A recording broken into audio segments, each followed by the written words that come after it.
Alright, so this is my first time playing Blue-Red on stream post the run at the Indie Open. I've got a couple of small changes here. I've trimmed all of the main deck mana leaks and we're just on Remand because Remand still draws a card even when your counter spells are bad. I've got Abrade in the main deck. I've split my Spell Snare with the Pierce, which may or may not be wrong. You should change these to match whatever you want to be. I think if you're not expecting a ton of spell-based combo decks or decks where these cards are good against, you could even main deck some more removal. I got a couple of surgical extractions in the sideboard because Bridgevine's a deck now, and I think between Extraction, Staticaster, and these Magma Sprays, we could maybe have a chance there. I have one copy of Wizard's Retort, just kind of as like a fifth 2 to 3 mana counterspell. Basically, I think Cancel is a card that I'm willing to play in like the blue-white matchup, so it's probably okay, but we'll see how it goes. Evening Project Swamp. Definitely see how it goes. Yeah, I'm going to keep this on the draw. Ban list update is Monday, which means howdy ASM. Happy Friday, TGIF folks. Alright. Suddenly our remands look very, very bad. Bolt's probably a good draw here, assuming we can find some red mana. Would Disallow be better in that slot, maybe? I don't think so. I think some amount of the time, the Wizard's counter is going to be actual counter spell, so I will take that flexibility over the Stifle ability, considering we already have like 4 ways to Stifle in our main deck. I think we lose a little bit of utility on the Stifle, like we already have that ability diluted so much, basically. Ding.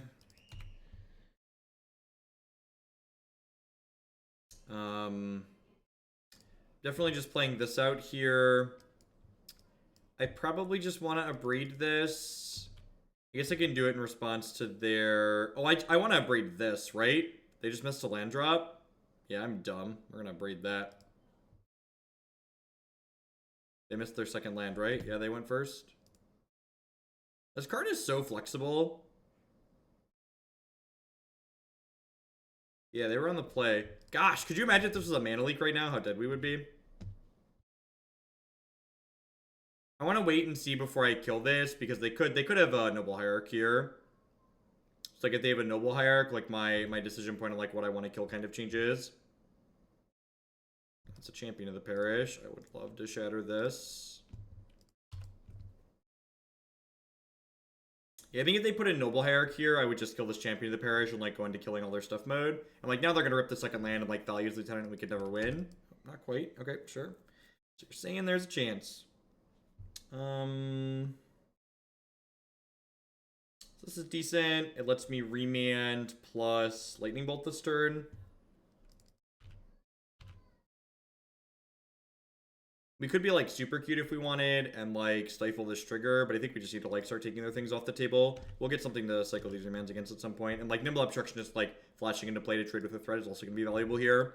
We are generally the control deck in this matchup, so we just want to like prioritize keeping our health total high and keeping the board clear. Eventually we find like a Snapcaster Mage or a Grim Lavamancer and kind of generate some card advantage and are able to start turning the corner.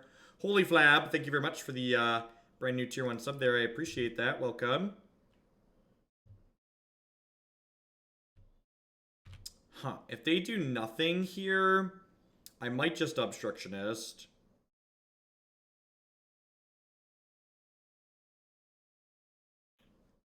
Is this the latest version? I mean, this is a version.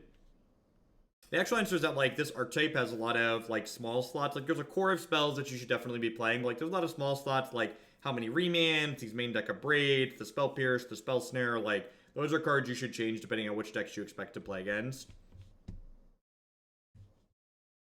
Greetings, Fox. I think if they are just going to do 3 here, I'm just going to take 3. I think if they Vial in a human, I'm probably going to bolt the Champion of the Parish, potentially. If they cast any spells from hand, I'm like 10 out of 10 just like getting my remand value.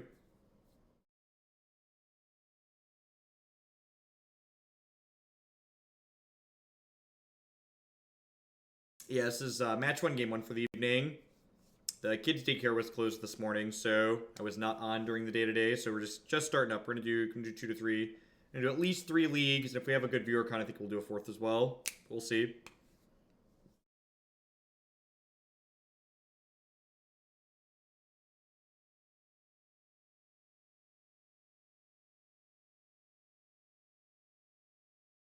You remember, you can go to sleep. All my stuff goes up on YouTube after, so you don't need to watch live.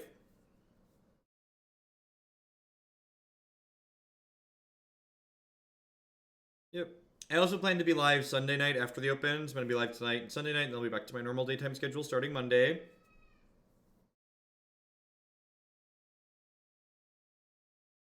Opponent either deep in the tank or had someone ring their doorbell, or maybe their oven timer went off. You know, one of the two.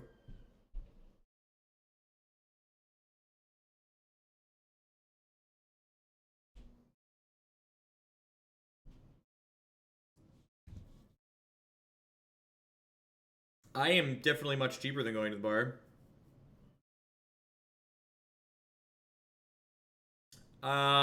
If you're talking about through the forum, Tom, I don't respond to those live on stream. I'll probably check them tomorrow or maybe tonight, depending on what time I finish. YouTube comments are disabled on my videos because I've never read a YouTube comment and thought to myself afterwards, man, that was a worthwhile thing to have read, and my life has been improved by reading it. I'm gonna put the bird into play here and start attacking them. Get our basic mountain out. The question is, do I want to shock in the steam vents next turn? Potentially is the answer.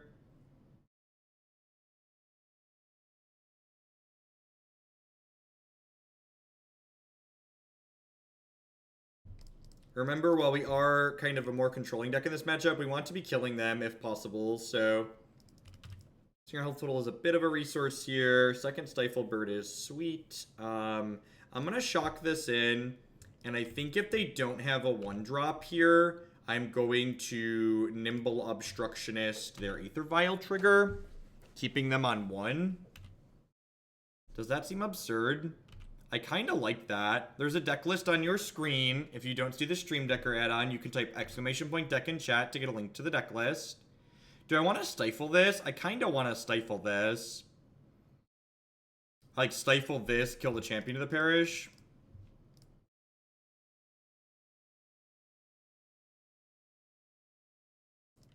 Just, like, want to capitalize on them stumbling. If we find, like, a Snapcaster Mage or a... If we find, like, a Snapcaster, we could be in a great spot. So Wizard's Lightning, just going to go ahead and kill this. So it feels a little bit bad to not be able to remand this, but like remember, if we hadn't stifled this, they would have been able to vial it in. So like it's not like that different.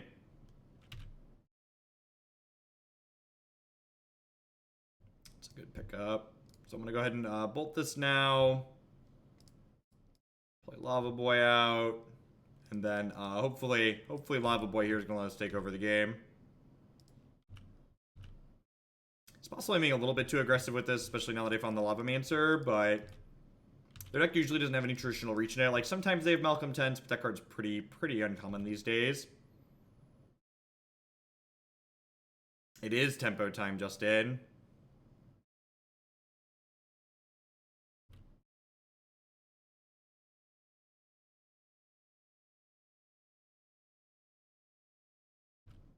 Alright, so I'm gonna let this happen. I think I want to just hold this Remand up here. Ooh, that's kind of scary. Alright, so we are just going to clean their board out next turn. We'll go bolt this, shoot this. Spell Pierce in the mana test. It's just like, you know, a legal magic card.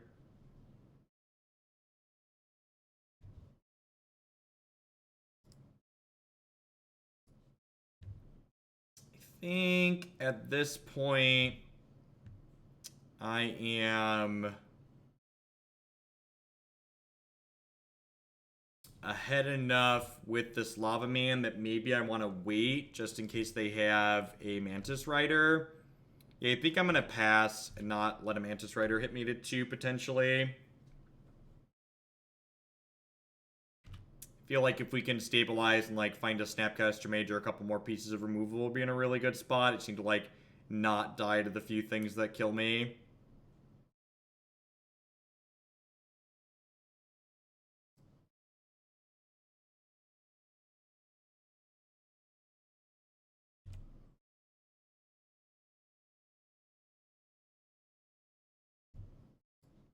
This is unfortunately how we die. Maybe now. Yeah, I guess I should have attacked with this last turn. I have no idea. Yeah, Storm's a trigger. They'd be at 8 right now. I guess they're still dead on my untap, right? Is this a Reflector Mage? Bugler, yep. It says, so they have Meddling Mage, and they have a Lieutenant right now. Stop on my upkeep. This cannot fetch Mantis Rider, which is good for us. It's really unfortunate when we draw this many lands and none of them are creature lands. Like, our deck has 22 lands in it, which is a lot for a tempo deck, but you have to remember that like 6 of our lands attack, and if we were going to cut lands, we definitely would cut lands that are creature lands. So, you know, if we were playing 16 lands in our deck right now, we would have this many lands in play, right? Also, we kept a 1-lander this game, right? I kept 1 land opt on the draw this game. Okay, well, I'm gonna do this.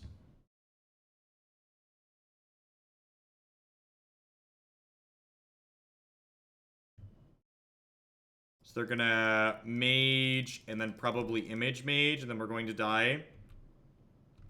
I think Izzet Charm can't hit the player, so it's not a playable Magic card. If Izzet Charm shocked the player... Apple Tunes, thank you for the 9-month free subscription. I appreciate that. Welcome back. I think if Izzet Charm could shock a player, it would be very playable, but I think the fact that it can't makes it just, like, not a good enough card. We're probably dead here now. We draw another land and die, because that's how Magic goes. Spell Pierce and die, sure. Screw generally beats Flood. Yeah, that's how Magic goes. There's a lot of games of Magic that are going to be decided by factors that are very much outside of your control. A lot of good tools to bring in here. We basically get to board out all of our counter spells. Actually, this build, and so this is why I've had a lot of people comment that like I have too much. They feel I have too much removal in my sideboard. But you can see here I've actually trimmed one of my pieces of removal here, and by doing that, I actually have to leave a Remand in this matchup. None of these other cards are particularly exciting to bring in.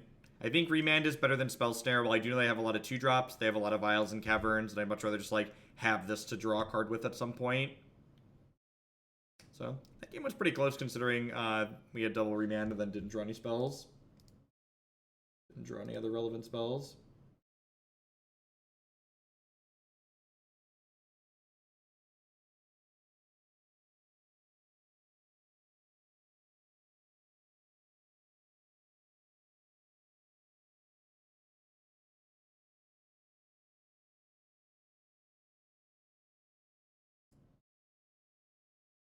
Oh, I've upset a Reddit moderator. I've upset a Reddit moderator. Oh no, they're upset. If I had a nickel for every person who spouts nonsense, the mods are taking orders from Watsy. I'd have more money than Watsy's ever paid me to be a mod, which isn't hard, of course, because even 1 nickel would do that. But I guess you keep on saying what works for you. And I mean, really, you're basically king of being criticized for inconsistent modding in your chat. My chat is modded very consistently. Thank you, James Bennett. This isn't a good look for you. Anyway, if you ever have questions, mod mail's there. We're just ordinary humans doing a job. You really ought to know better. My stream is moderated in a very consistent manner. Y'all seem to pick and choose what you want to remove. On mobile, how much to play blue-black mill next? Whatever amount it's at, get it to 100.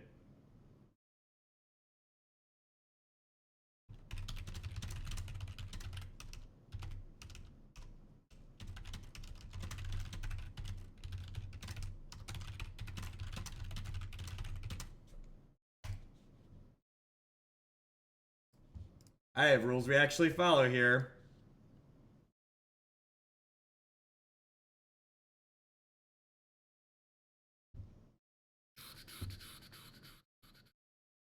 The initial impression you and your streams, but I've come to believe the perception was judgmental and unfounded. Your streams are fantastic. Thanks. Yeah.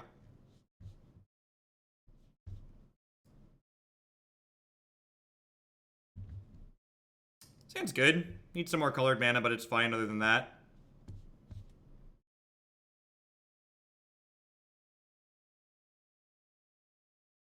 If I donate $50 to build a deck based around Sakura, Tribe, Elder, and Journey to Eternity, yeah, that's probably fine. I could probably do that for a meme Monday.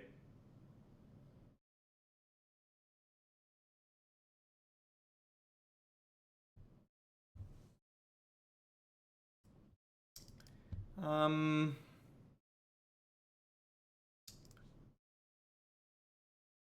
gonna lead on Delver here. Deck lists that are listed in the stream title that are not currently the deck list we are playing are decks that will be coming up later in the stream.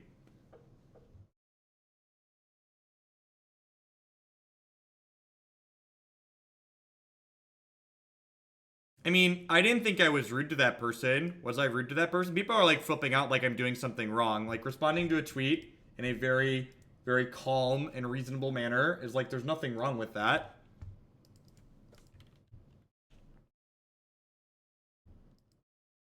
Look at that. We got him to Gutshot the Delver too instead of the Grim Lavamancer. That's good for us.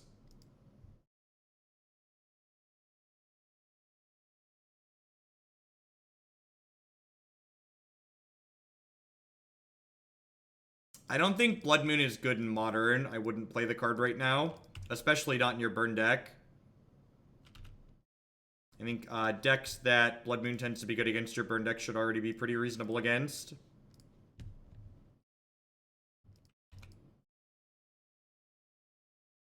Population 0 with the $75 donation. Thank you. I'm guessing that's for Mill. Let me pop to my dashboard here. Thank you very much for the generous support. Oh, for Sakura, Tribe Elder, and Journey to Eternity as built by the Owl. 10 out of 10 sounds good. That'll probably be the third deck for Monday then. What if I killed this with fire?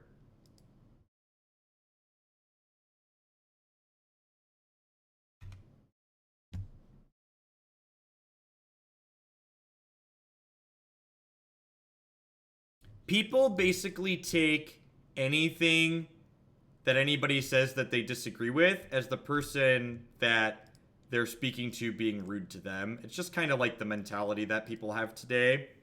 So I drew this click, and I kind of want to just like put the click into play so I can start attacking and stuff. I guess I'm just going to pass for now because I don't have a vial, so like there's no reason to Grim Lavamancer ASAP because they can't really punish me for waiting. Jordan, aka Seme, you Blue Black Mill, do it. 10 out of 10. We'll be playing Blue Black Mill next. Thank you for the very generous support as well.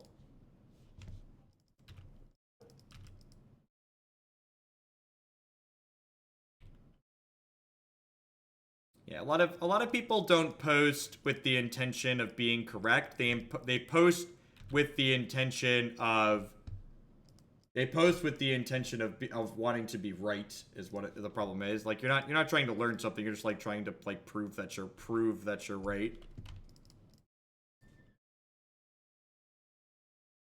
I would rather play blue-white. With the introduction of more 2-mana spirits, Collecting Company becomes much worse when it's finding 2-mana cards, in my opinion.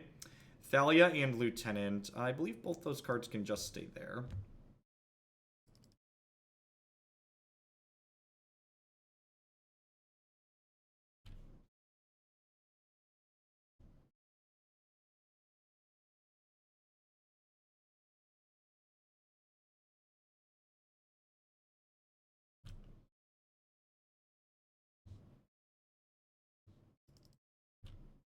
Wizard's Lightning, sure. And I guess Wizard's Lightning is a good name there, right? Because I've already played a Lightning Bolt, and they like know I play equal copies of these cards. So it's pretty heads up play by the opponent there.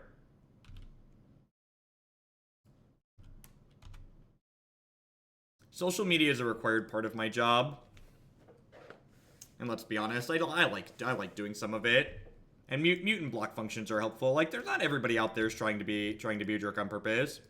If I'd pick one tier 0.5 modern deck to play for fun, it would be this one, because this deck is sweet.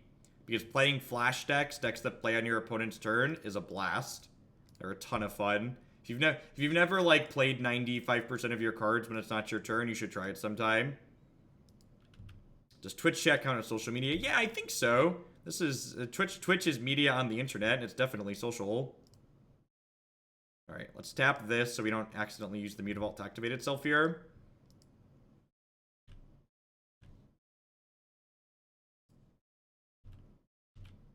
I think this deck is as good as Grixis Death Shadow right now. I think these decks are both equally bad and equally good.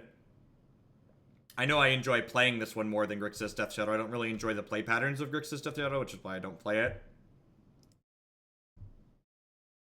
I think I'm going to bolt this, and then we'll Lavamancer the Thalia. Sin Collector. Or I'm just going to cast both my cards. Am I? No, I'm just going to kill them, right? I just, like, bolt you, Lavamancer you, smash you. I guess I'll wait and see what they do here. They get to take my Opt away. I actually don't have enough food in my graveyard to get another one in, but, like, I guess I get to fire up both of these and attack. A lot of people on social media don't use their IRL info. Using your IRL info means very little these days. The majority of people on social media do not use their actual names. Rogue, thank you for the 26-month resubscription. I appreciate that. Welcome back. Are there any other colors that might have a possible flash, tempo options? I love the idea of it. I want to try other cards. I mean, Blue-Black Fairies is definitely a tempo-esque deck. And Blue-White can also have some tempo options. The problem is, yeah, but if I opted, then I wasn't activating this at the end of turn, which meant I was missing out on 2 damage that way. So I was going to miss regardless there. Like, and they were dead. They were dead on the untap regardless. I honestly think all roads led to Rome, and it didn't really matter. Obviously, if we had the mana to do both, I would have cast Opt, but because we didn't, I think it was pretty insignificant. The big problem with non-red tempo decks is that they don't get to play Lightning Bolt, and Lightning Bolt is like the definition of a tempo card. It's very, very good. It's not 26 months, but it's something. Thanks for the 5 months. Look, on the road to 26 months, you pass 5 months. So thanks for sticking it out for that long, keeping me employed here. Welcome back. I signed on a little bit ago. This is our game 3 of the first match we're playing this evening. Champion of the Parish. Well, that's a good one. I think I'm going to Burst Lightning this, because Champion of the Parish is a card that can get out of hand pretty quickly. Because if they play like Thalia's Lieutenant next turn and I don't draw a Lightning Bolt right away, I'm in a lot of trouble. And that right there is kind of like a prime example of why we play Burst Lightning in this deck. You just want a critical mass of Lightning Bolts to kill things you have to kill early. So like while Wizard's Lightning kind of looks like Lightning Bolts 5 through 8, it's not Lightning Bolt on the first turn of the game. Yeah, 3-color versions, the mana is very painful, which makes it harder to race. Tempo decks generally use their health total as a resource pretty significantly. So if you can't race, you have a much harder time doing that. Like if your lands are dealing a bunch of damage to you, etc. Guess I'm just sending in old Delver Boy here, right? I am not going to play out this other Grim Lavamancer because my opponent could be playing copies of the card Izzet Staticaster, and I would prefer my Grim Lavamancer not die to that. So I think I'm actually going to Opt and then Lavamancer exiling the Opt and the Scalding Tarn because I would like to leave the option to snap Burst Lightning in my discard pile here.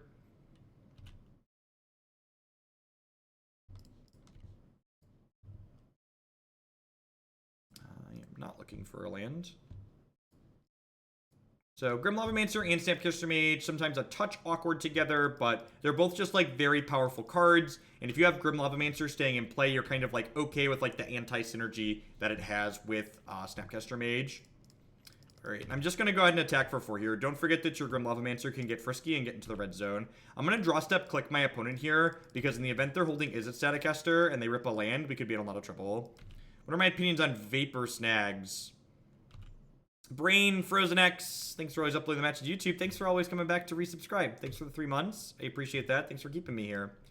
I am not a huge fan of Vapor Snag. I think you just like... Even the Abrades are somewhat questionable in the main deck. I think you ideally just want all of your main deck cards to be... you don't want all of your main deck cards to be... you want as much of your main deck removal as possible to double as reach. Well, that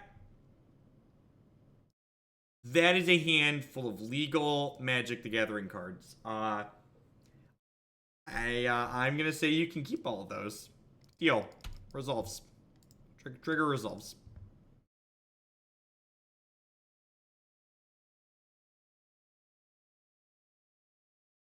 Yeah, role assessment is really critical on both sides of the table when you're playing this deck. Figuring out what your role is in the matchup, and then your opponent also doing the same, depending on what type of deck that they're playing.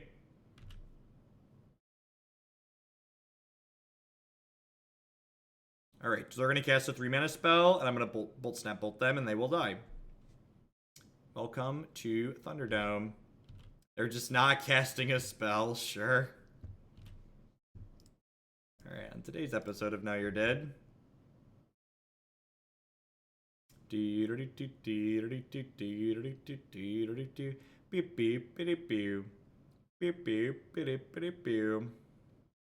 said good games, opponent. Better luck in the rest of your league. So we flooded and died in the first game. They kind of stumbled and died in this last game. It's Magic sometimes. Unfeasible to attack with Mutavault and then bolt end step. I mean, yeah, like we said last game, all roads led to Rome there. I don't think that's strictly a better line. I think leaving myself some flexibility to like cast my spells is better. Like I wasn't hurting for damage.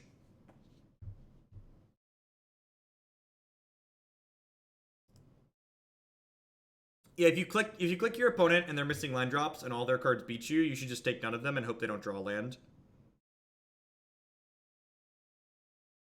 I mean, well, here we are.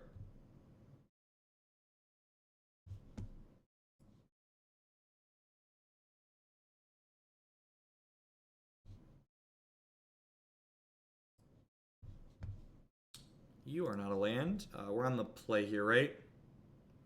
How does this deck stack up against graveyard decks? I have no idea. Really haven't played against graveyard decks. I put a couple surgicals on the sideboard. We have a couple magma sprays.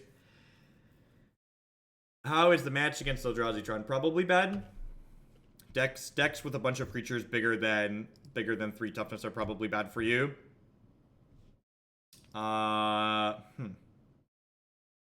This technically gives us another redraw next turn, and it feeds the Grim Lavamancer, so I guess I'll take it. Ding. Ding. Because we could draw Mutavault as our next land, I'm going to go ahead and fetch a Steam Vents here and play this so we can have double blue.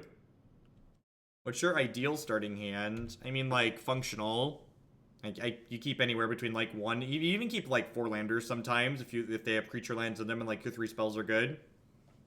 Like, a lot of people look for, like, hard static yes, no, always do this, always don't do this answers to questions like that, and it's like, that's just not how Magic works. The answer is, like, almost always, well, it depends.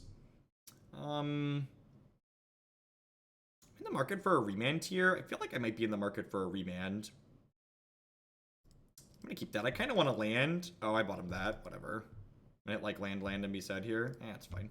That could have gone either way. Definitely clicked bottom by mistake there.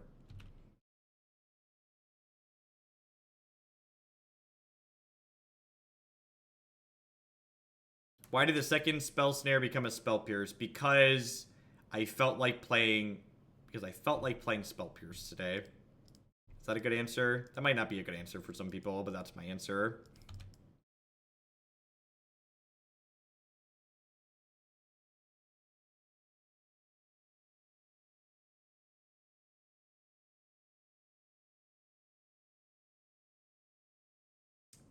The more technical answer is that, like, the two 1-mana counters and, like, the Abrades, those are, like, kind of your flex slots. So, like, whatever your cute pet cards or cards that you like or cards that you think are good against the decks that you're going to be playing against, like those slots should fill out with those types of cards. So like if you think you're going to play against a lot of Tarmogoyfs or a lot of Gurmag Anglers or Hollowed Ones, you could play like Roast in those slots. You could play Dispel in the main deck if you really think that's good. You could play Mana Leak. You could play more Spell Snare. You could play more Spell Pierce. So they're missing a land drop here, which is good for us. That explains why they flashed in the Snapcaster Mage aggressively like that. Because they were going to be missing a land drop here. So probably be end-stepping this Vendilion Clique. And by that, I mean if they crack this fetch land, we are going to stifle the crap out of them.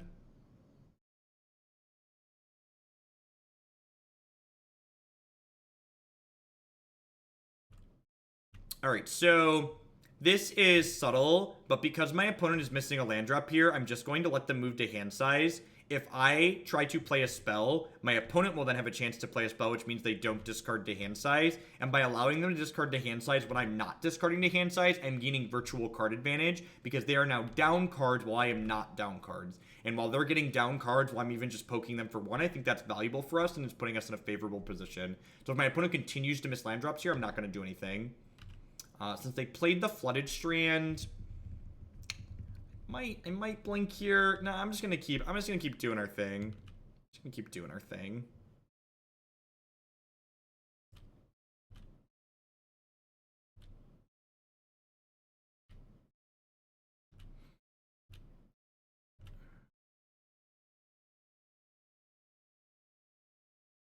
I wouldn't be surprised to see them like crack both, like try and force through the bird, basically. And again, they're moving to hand size here. I'm just like, yep, discard your card. Grim Boy's gotten in for 5 points of damage so far this game.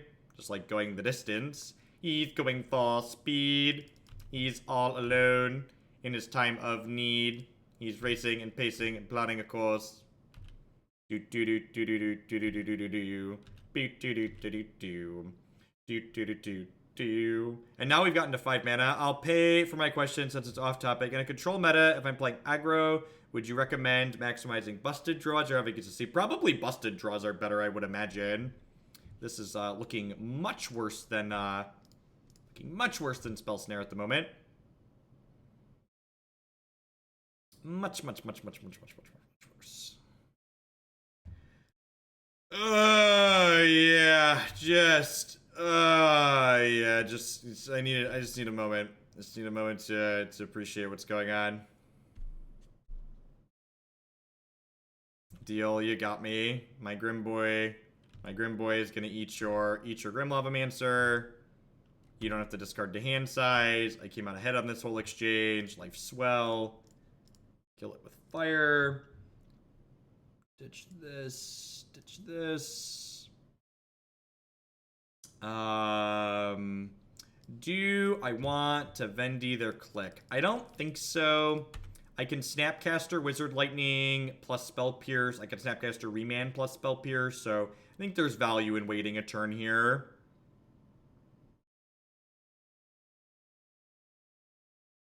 And these style of matchups really give you a lot of room to hang yourself. Yeah, let's Snap Remand this. They only have 1 red source. Got on Pinky. I'm doing well. Life is swell.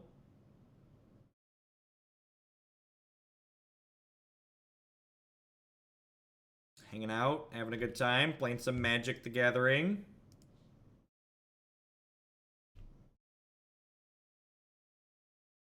To get underneath our opponent here.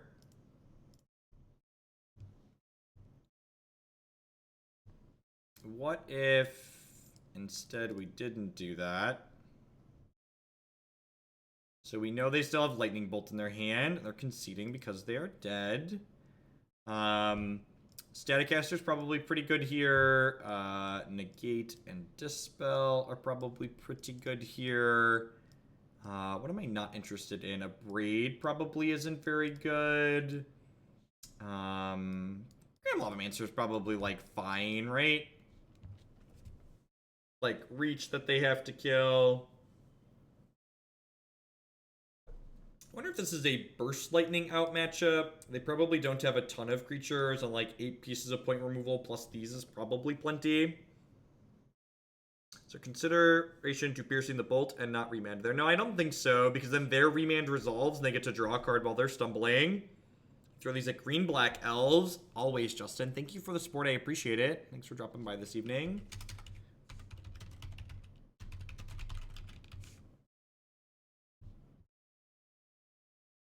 The matchups is Melody for. Yeah, Death Shadow. I bring it in against humans and Tarmogoyf's decks as well. Hey, Mage Cub with that brand new Twitch Prime. There's a lot of great people making a lot of great stuff on Twitch right now. Thanks for supporting mine this month with that. Looking for the donate link. So that one. Need one more cut here. I'm gonna trim a Lavamancer. I guess this attacks and Staticaster doesn't. Staticaster's like really good at cleaning up after Dr. Peasy though. Yeah, I'm gonna trim a Grim Boy. Snapcaster's pretty important in this matchup, and he fights with them. How many people typically at an SCG IQ? The answer to that question is that it just varies wildly depending on the area in which you live. Then Trenching over Threads for the interaction with Snapcaster Mage. Not only that, but also there's a lot of Tarmogoyf decks that are also Abrupt Decay decks. Also, there's definitely times where you like Threads 3-mana creatures against humans and stuff like that. But considered Harvest Pyre, yeah, it just fights with Lavamancer too much is basically what it comes down to. I think you like have to play Lavamancer or Harvest Pyre, and Lavamancer is the much more powerful of the two cards. If you check some of the YouTube playlist videos, you will see a number of videos that have Harvest Pyre in them, and it just pretty consistently underperformed for me. So IQs have changed a little bit. There definitely used to be pretty small. IQs are a minimum of a 1K now, which generally attracts more players, because stores that can't get more players generally don't host them.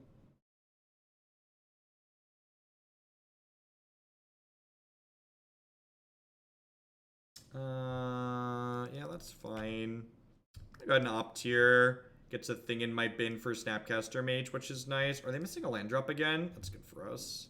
I'd love a Vendilion Clique. Don't mind if it does. A Scalding Tarn pass. It's possible I should just like play a 3-mana creature. Just gonna play the Drago game here for a hot second. It's like let them miss. I'm watching the stream while I'm at work. I can't sub with Prime through the app, so I'm glad I caught a stream live now. Well, thank you for the support, Mage Cub. As a friendly reminder, if you think about me in the evening when I'm not on, you are able to Prime sub even when I'm offline. I appreciate the people that take a chance to do that. How's the Jeskai matchup? Believe it or not, it's 50%. Believe it or not, the 50% deck is 50% against us. It's like showing up and flipping a coin. It's good stuff, good stuff. So yeah, I'm gonna play this out. Like if it eats another bullet here, then like that's a bullet Vendilion Clique's not eating. Yep, he's dead, Jim. It's possible I should just like sit on my cards again, just like because they're missing land drops and like hope they have to move to hand size. But like hoping they draw like 3 more cards without a land is like pretty ambitious. These remands should be pretty good at some point.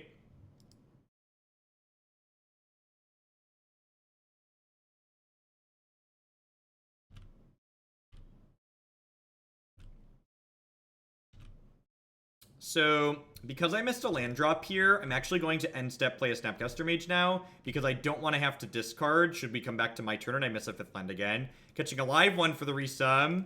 JSMS, thank you for the 3 months and welcome back. I appreciate it. Yeah, I need to make a point to do evening streams more often. I mean, it's just with the traveling for the open and then Gen Con, I just like had a bunch of time where I just wasn't able to get to evening streams. So I'm remanding my own spell here, which if my remand resolves, which it's pretty unlikely that my remand resolves, I would not be too surprised to get Cryptic commanded here, but should my remand resolve, their Spell Snare would go to the graveyard, my Snapcaster Mage would come back to my hand. The Great Aurora with the 5-month free subscription. Thank you very much and welcome back, I appreciate that. You should never flash an Obstructionist before Clique if you have both in your hand, because remember, Clique has some upside that Obstructionist does not when it's coming into play, and Obstructionist is upside in your hand that Clique doesn't. So I think I'm actually going to go ahead. Nah, I'm a liar. I'm not going to main phase anything here. Just going to let them do their thing. And now this is a game where, like, they have more mana than we do. Infected. Thank you very much for the brand new Twitch Prime. I appreciate that. Welcome. Thanks for keeping me employed this month. Grim Boy in. Playing this lets me keep Snare. Plus Remand up, which is nice. Long time lurker coming around from every sub. Thanks for all the content. Thanks for the 2 months, Lefty. I appreciate it. Glad you enjoy the YouTube stuff. Could they be on Breach? Maybe. They showed us Young Pyromancer in the first game, so I'd kind of be surprised if they're on Breach.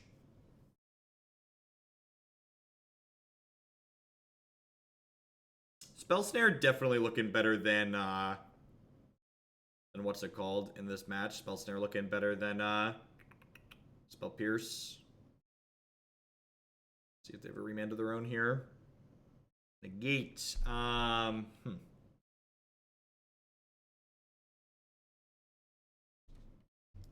try and Remand my own thing again here. Well, something to Snare again in the future. This lets them, like, Snapcaster, like, kill my Grim Lavamancer, but I think that's fine. I don't think I really care about this interaction. Remand their Snap. No, I don't think so. I think unbanning Twin would probably be fine. Just let them resolve Snap and then Remand the Abrade. Yeah, I guess that would work too. Supreme Will, sure. That's an interesting one.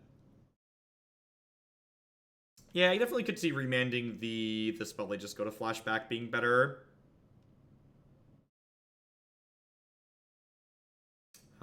So the deck that I started with, when I started working on this idea, was actually a deck that I played when Splinter Twin was legal. People that say when Splinter Twin's legal, every deck played Splinter Twin, those people are exaggerating, believe it or not. Magic players love hyperbole. Humans love hyperbole. It's probably fair to say humans love hyperbole. Alright, so they're representing Cryptic Command here.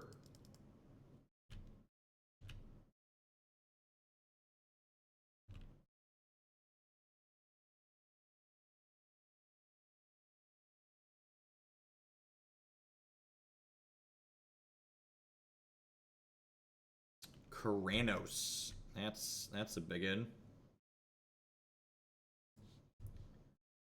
Like to attempt to remand you.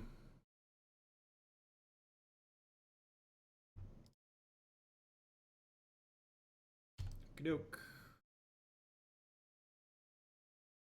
That's another remand. That's sweet. Okay, so I'm 10 out of 10.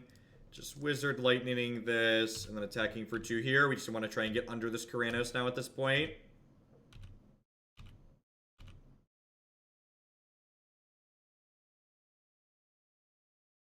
Pod was far more popular than Twin when they were both legal. That is correct. And even Pod wasn't that popular. Pod wasn't nearly as popular as a lot of people like to try and make it out to be. What if we just like took this and blasted you upstairs with it? So next turn, they're almost dead here. Getting very, very, very, very close to dead. I'm just gonna go ahead and draw step click them now. Yeah, I'm gonna go ahead and draw step click them. Can we beat the Keranos if it resolves? Yeah, Keranos is like really slow. They can Cryptic me here and play Keranos this turn, which is a little bit scary, but like I've got a lot of pressure if they do that. Like if they Cryptic me and then play Keranos, I just snap bolt them and then untap and like bolt them plus hit them with Mutavault and they're dead, right? So yeah, so if they counter this and then they play Keranos here, they're actually dead. So their last card needs to do something or they are dead.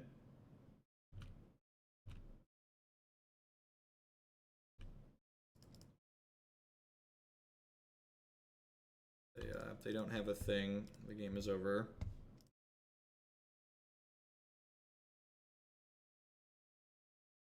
Like, I don't feel like this deck is really that far behind in like these like pseudo mirror matches where they're like a little bit bigger than we are, and it's like, well, if you're not ahead against the deck that's smaller than you, like, where are you ahead? I really feel like a lot of these other Steam Vents decks are just like much worse versions of this deck because this deck can like actually kill people when you need to. Yeah, it's true. You can actually nimble the Karanos trigger as well. All right, we're 2-0. It's good. I just assumed like after I 13-1'd in Indie, we were just gonna like play it on stream for the first time after that and just like fall flat on our face.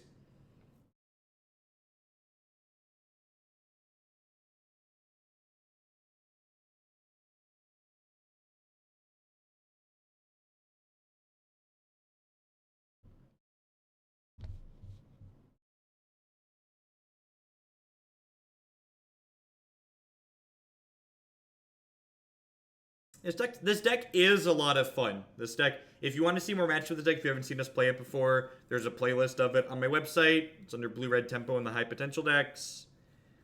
This is our first time streaming it with Abrade in the main, Rolf, but I changed the deck list after I played the Open and Indie to move the Abrades into the main. Basically, there's just like too many matches where Mana Leak is bad that you just like want more spot removal. And like the fact that this card kills artifacts is just so huge. There's so many random artifacts in Modern.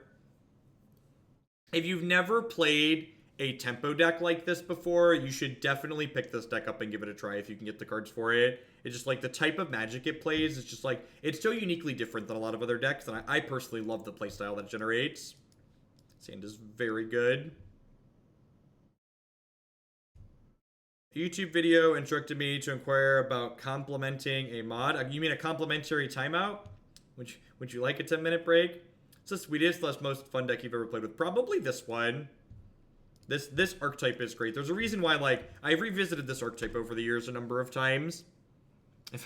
If I hadn't played this archetype at the Invitational in Vegas in 2015, I probably would have top-8'd that Invitational. I had a very bad run with this deck at that event.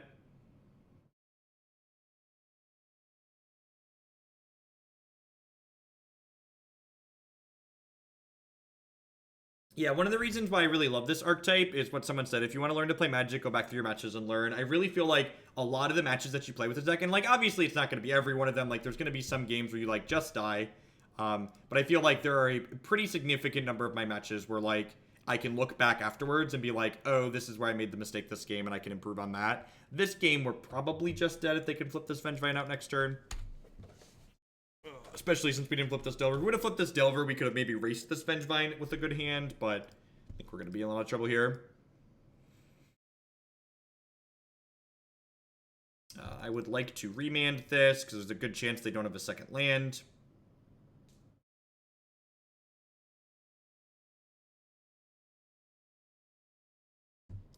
Ding. No blocks. And we drew a land here, so please flip. That's unfortunate. Yeah, like, could you imagine if they were at 11 right now? If they're at 11 right now, we'd have a huge chance this game. You can stifle Vengevine coming into play, which is something that will very likely happen.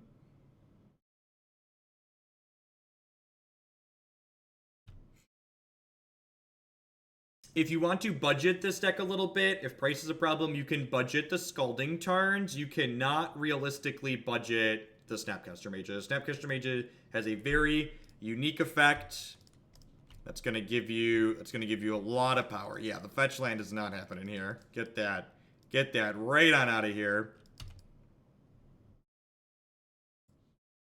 We drew another card that wasn't going to flip the Delver. Watch them just have like 2 zeros here, and they put the Vengevines into play anyways. This archetype is so absurd. If you haven't seen the Vengevine deck played before either, you should definitely check that out. We played that deck a ton as well. Yeah, Surgical Extraction. We got 2 Surgical Extractions in our sideboard. Right there. If you really want to dunk them, play all 4.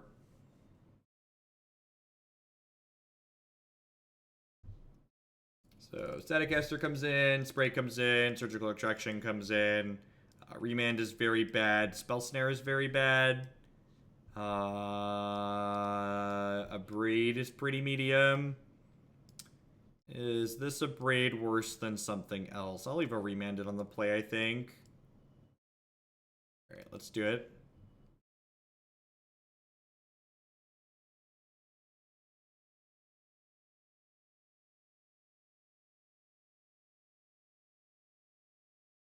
Yeah, Spell Pierce is fine in this matchup. Faithless Looting is very important for them. In fact, a matchup like this is one of the reasons to like split the Snare with the Spell Pierce. The Spell Pierce is generally much better.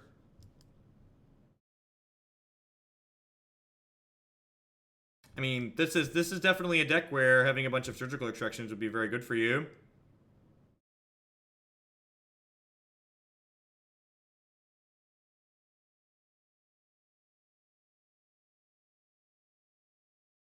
Which of the KTK charms is my favorite? Probably Abzan Charm. The card's very good. Like, removal, sign in, blood split card is great. I've actually registered Abzan Charm in Modern before, in a slower, fairer format.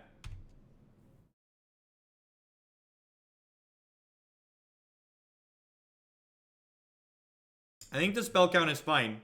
I think people are just really used to, like, Legacy Delver, and no other format has the cantrips that Legacy has, and it's okay that this deck doesn't flip Delver as consistently as Legacy does, because Delver's absurd in Legacy. It's just part of it. And you're right, if you're comparing it to Legacy, it's definitely worse. Like, if you're comparing it to, like, any reasonable format, it's just like, well, this is probably fine. I guess Pauper Delver flips pretty consistently, too, because they have busted cantrips in that format as well.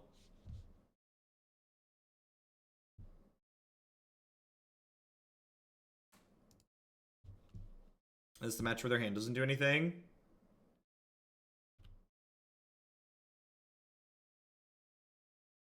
I think it would take far too many bans to make Modern a more fair format. Yeah, I do, actually. I also, like, don't think, like, there's, like, this mindset among a lot of Magic players I found that, like, think Modern needs to be, like, this super fair thing. And it's just, like, it's fine that combo decks are playable in this format.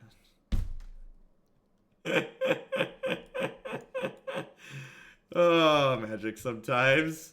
For reference here, they milled over 2 Hollowed Ones with their Citrus Supplier a hot second ago.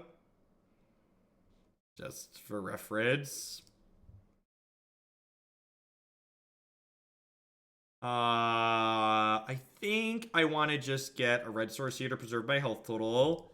And we get to, like, bolt plus shoot this. Like, we're not in that bad of a spot here. It's just funny.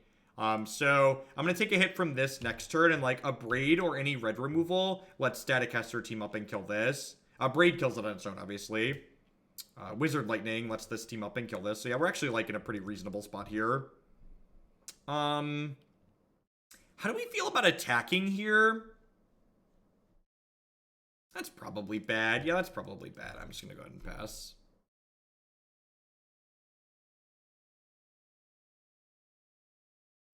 Basically, Abrade is easier to cast, and I think the upside of killing an artifact is in combination with being easier to cast is reasonable. I have also, like, mentioned a couple of times that, like, I don't think I think the Abrades are, like, flexible and could be something else. All right, so that how badly do I want this Grim Lavamancer, I guess, is the question.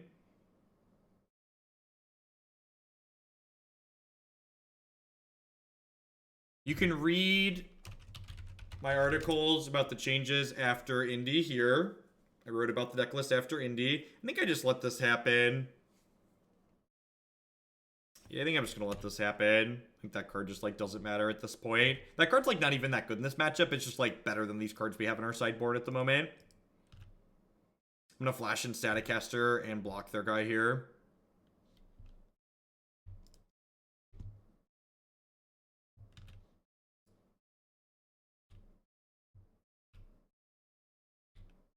I found I have crap success record in Modern compared to Standard and Legacy and don't know how to evaluate cards in this format. I mean, the actual answer to your question is if you find to have a hard time evaluating cards in this format, you should stop trying to brew, and you should just, like, play Magic with the cards that people have obviously shown to be good. And, like, once you have more experience just, like, playing the cards that are known to be good in the format, then go and do something else. I'm actually going to cast the Opt here because we could hit land or Surgical Extraction. I don't think I want that. Alright, nice. Should have specified, could have been an untapped land. So here's the way you want to think about Mutavault. Mutavault is an emotionally taxing card because it has the word land on it, but this isn't a land. Mutavault is a creature. This is a creature that happens to make colorless mana to cast this spell. So while it feels bad when you have this land and you can't cast your spell with it, the thing you need to actually realize is this is an 18 land deck that has 4 creatures in it that sometimes make mana. That's the way you need to think about it. Yeah, we're taking a crack for 7 here, but they're out of cards, so like I think we're fine.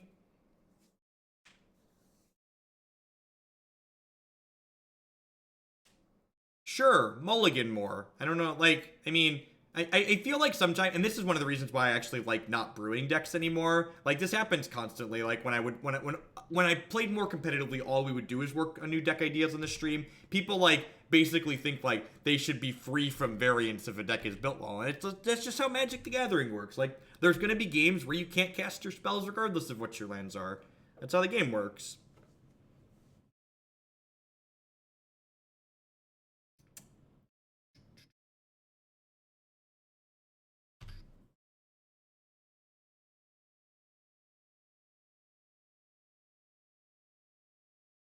Yeah, some games you have 2 lands and 4 Mantis Riders, yep.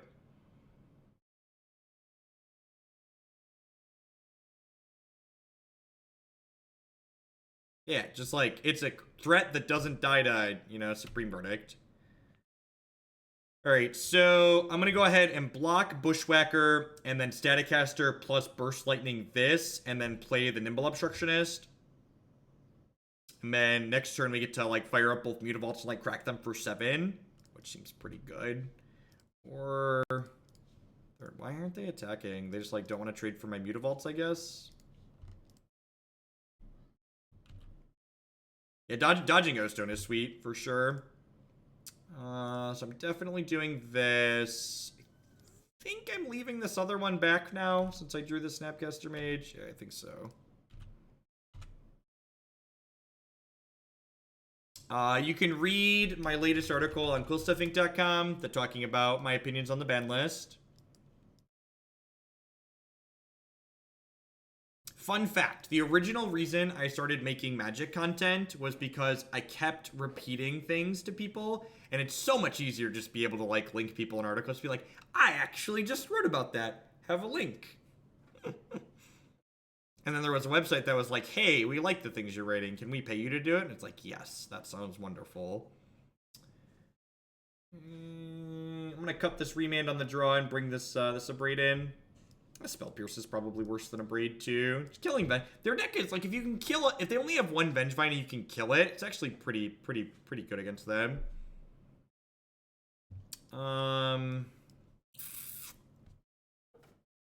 This is tough. Like, it's like a functional Magic the Gathering hand, right? But like, it's just like doesn't do anything if they have a good draw. I'm going to keep this. Do you think this deck is the best modern Delver deck? To set the bar incredibly low, I think this is the best Delver deck in Modern. I think that is a low bar to walk across. Just for reference. I don't think I'm setting things. I don't think you're setting like, you know, unobtainable goals by doing that. Do I feel like this deck has too many 3-drops? No. If I felt like it has too many 3-drops, I'd cut a 3-drop. So, like, questions like that are tough. Like the questions, like, I feel like the best way to respond with those questions is with a question. Like, I feel like an asshole when I say, you know, they're like, do you feel like it has too many 3-drops? And my answer is like, well, no, I'm playing this number of cards for a reason. JMP, thank you for the $10 donation. I appreciate that. Thanks to technology, I'm going to watch Blue Black Mill on the treadmill. If anybody wants to join in, you should. Hooglandia gets fit. $10 to win/lose as fast as possible because I'm not in good shape. A better way to respond probably to the do you think you should do this is, why don't you tell me why I should do this? Why should I play less 3-drops? What other cards should I be playing instead? Yeah, so Storm Chaser Mage and cards like Azazel, and it's not Azazel, whatever the stupid 3-mana wizard is with haste, those cards push you into a very specific role with this deck, which is an aggressive role. One of the reasons why this deck is good is because it's a deck that assumes different roles based on its hand and the matchups that it's in. So by not pigeonholing yourself into only being an aggressive deck all of the time, you could play more flexible cards to allow you to kind of pivot back and forth.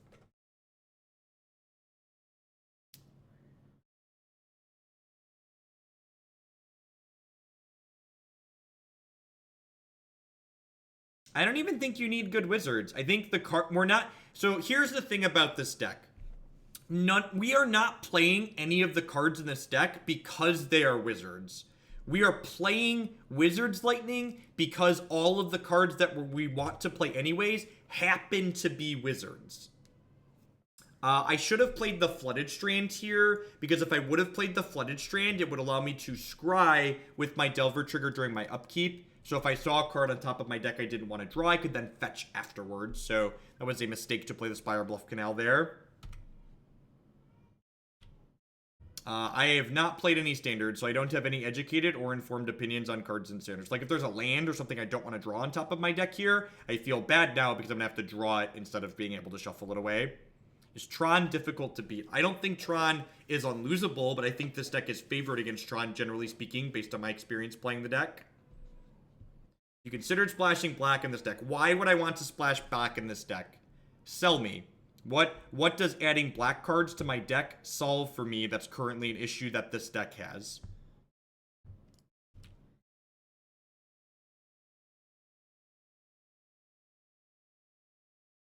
This deck has 14 lightning bolts in it. It is Lightning Bolt, Wizard's Lightning, Snapcaster Mage, and Burst Lightning. So this turn, this is a good to highlight here too. This turn, it is correct to not play the fetch land because I'm going to play Nimble Obstructionist this turn. So because I didn't play the fetch land last turn, it's correct to not play it this turn because I'm going to play a 3-drop this turn almost certainly. You didn't answer my question, German. I said, what problem does adding black fix? Naming a card doesn't fix a problem for me. So what problem do you envision this deck has that adding Bitter Blossom solves? That's the correct, intelligent way to approach deck building. You wanna say to yourselves, what issue does this deck that I'm playing have, and how do I fix it? You're not answering my question.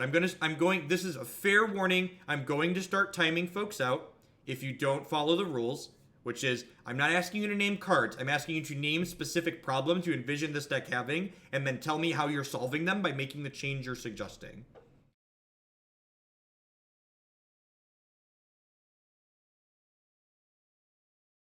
Fitz, I'll play whatever deck you want me to play. All the decks that we play on this stream are driven by viewer submissions and viewer donations. This is a viewer-driven stream. The people that support my content dictate what we play and when we play it.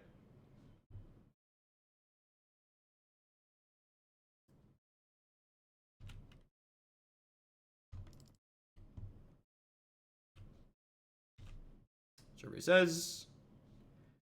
Oh Delva,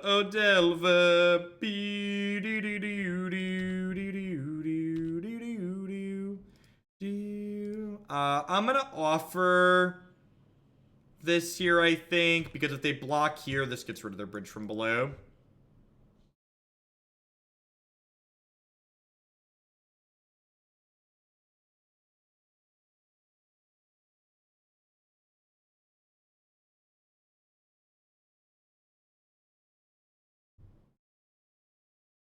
Can you give me insight into cards I considered for the deck but didn't make the cut? You can go on my YouTube channel, and if you don't want to watch the entire videos, you can watch the wrap-up segments of we played all of the leagues we played with this deck leading into Indy are on my YouTube channel. And if you click to the end, there's a wrap-up segment at the end of every one of my videos, and they will give you insight into what cards I liked and what cards I didn't like, and I try to talk about why I did or did not like them.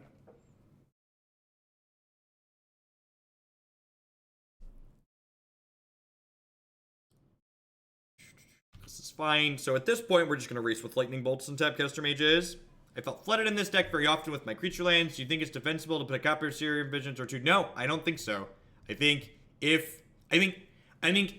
you're going to feel flooded regardless of how many lands you put in this deck. This is a deck where there are a number of games that go long, and guess what? When your Magic game goes long, you're going to draw a bunch of lands. It's just how Magic works. And I know it doesn't feel good, but it's just like, you know, part of the game, basically. All right, they have 4 bridges in their bid. I'm going to bolt my Delver in response here and exile all of them.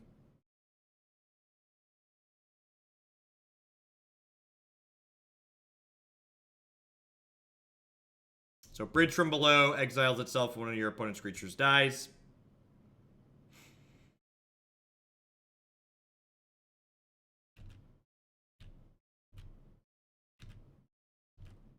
The Wizard Retort is in the sideboard for when I want another counterspell.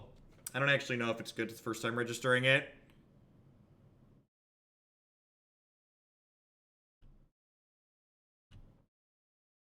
Their hand was pretty miserable this game, to be fair. I think with Surgical Extraction, we can probably actually beat some of their good draws with this deck, but, you know, when they have a bad draw, we can have a bad draw as well.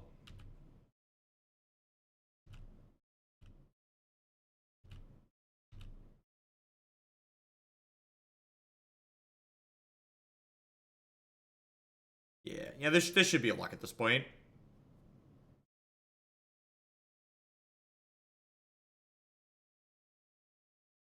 I bolted my own creature, Buzzboy. That lightning bolt was mine. My opponent did not bolt our creature. I bolted our Delver because they had 4 bridges in their discard pile.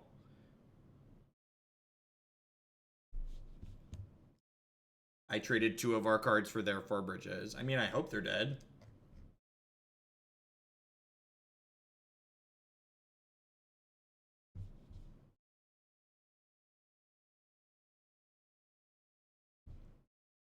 All right. We're waiting for the next match to pop. I'd just like to thank everyone for hanging out. TGIF. Hope everyone's having a great weekend. Welcome. My name's Jeff Foglund. I'm a full-time stream, meme, and content producer here on Twitch. I'm here playing Magic 30-plus hours a week. If you enjoy my stuff, please consider subscribing to my channel. My subscribers are quite literally the people that keep me employed here full-time. I do this because I love it, but I wouldn't be able to do it as often as I do without the support from my wonderful subs. Past subscribing, you can also support my content by checking out some of my very wonderful sponsors. Cardsphere.com will love to help you turn some of your cards into other cards directly with other players. There's no haggling. They just take 1% fee off the top. InkedGaming.com will love to help you customize your gaming experience using code Jeff12. You can save 12% on custom playmats, mouse pads, binders, and bags there. CoolStuffInc.com buys and sells a lot of cool stuff, including TCG singles using promo code Jeff5. You can save 5% on Magic, Pokemon, and Yu-Gi-Oh cards there. And of course, this stream wouldn't be possible without viewers like Anaronix, Justin, Nivik, and all y'all out there. I do appreciate everybody hanging out. Remember, if you are new and enjoying it, make sure you hit that follow button. How do I like the Wandering Fumarole? I think Wandering Fumarole is playable. I won't call it good because it's not good, but it is playable. It is another creature land that allows us to attack when we're flooding. It also blocks really well. Like Wandering Fumarole, I can't tell you how many times I've traded that card for like Hollowed One, or I've traded it for like a Reflector Mage that has a counter on it that you can't kill with Bolt. How can you remain somewhat calm with all these unique questions coming up? I'm getting tilted on your behalf. Basically, streaming is like being a parent or a teacher. You just have to repeat yourself constantly and talk very slowly. I know, like, and again, I feel like people get caught up in, like, feeling bad about the cards so much that they, like, don't respect, like, what the cards actually allow them to do. Like, you definitely could. You're definitely going to lose games because Wandering Fumarole comes into play tapped. On the flip side, you're also going to win games because Wandering Fumarole fires up and attacks when you have 7 lands in play and haven't drawn that many spells. Someone asked about why the Friday night stream. Daycare was closed today for the kids because they do 1 day of professional development every year for their staff, so they were closed this afternoon. So I was home with the kids all day today instead of my normal daytime slot. In my opinion, this deck could have a big problem beating Lingering Souls. Guess what? You should look at the deck list and see 2 copies of Izzet Staticaster. And then you should also consider that Lingering Souls is not that popular in the format.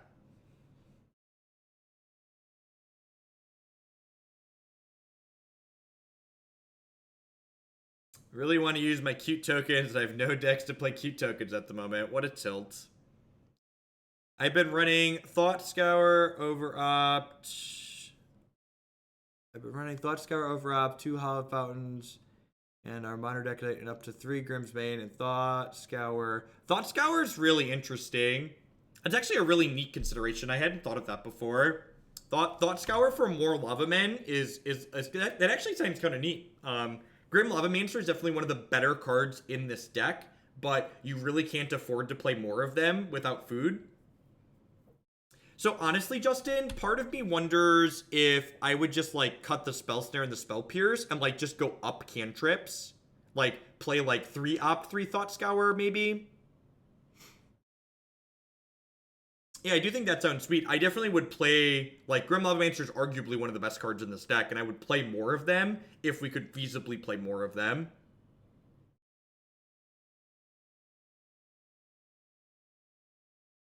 Yeah, then, like, in the matches where you want Grim Lavamancer, it's just, like, easily the best card in your deck in all those matches.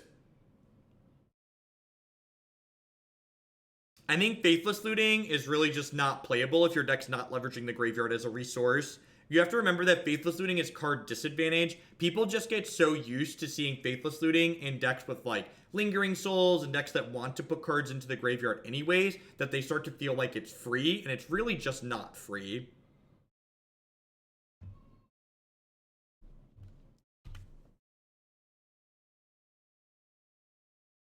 Unsub's okay. I think if you're expecting less spell-based combo decks and more creatures, Unsub is defensible. I just kept having games where Unsub was just like bad Remand, so I just played more Remands.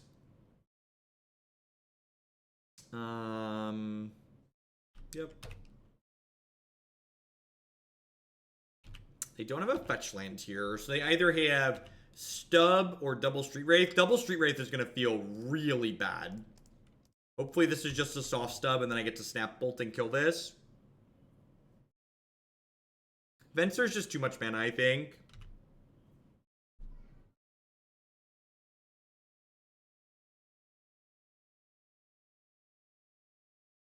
And again, we're flooding a little bit here, but like this Wandering Fumarole is going to represent a threat when we're flooded and out of spells. I see a lot of Hallowed Fountain control decks / Angler decks, and I really like Unsub in that meta. I mean, kinda. And I really don't... I think Unsub is much worse than Remand on average against a lot of those decks. I don't really want to burn this Remand here because if they have a Delve threat, the Remand is really valuable. Sweet, Omni Effect. Yeah, this deck's really powerful. It's doing some uniquely powerful things. Well, that's unfortunate. So I definitely want to Snap Bolt one of these. The question is, do I want to Remand the other one to try and find another Lightning Bolt to kill them both next turn? I think I do at this point.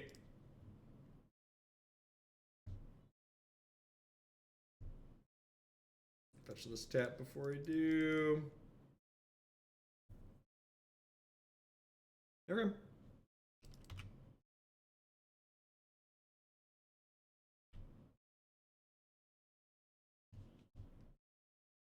Where cards like Chandra, Torch of Defiance, not right for this deck, because they cost 4 mana. 4 mana is a lot of mana. Like, Modern's a format that's about tempo and resource efficiency in most of your games, and like, spending 4 mana on a card like that is just like not where you want to be in life. There's actually a league where we played a Chandra and a Pian and Kieran Nalaar in the sideboard, and at the end of the league I was just like, please no 4 mana cards.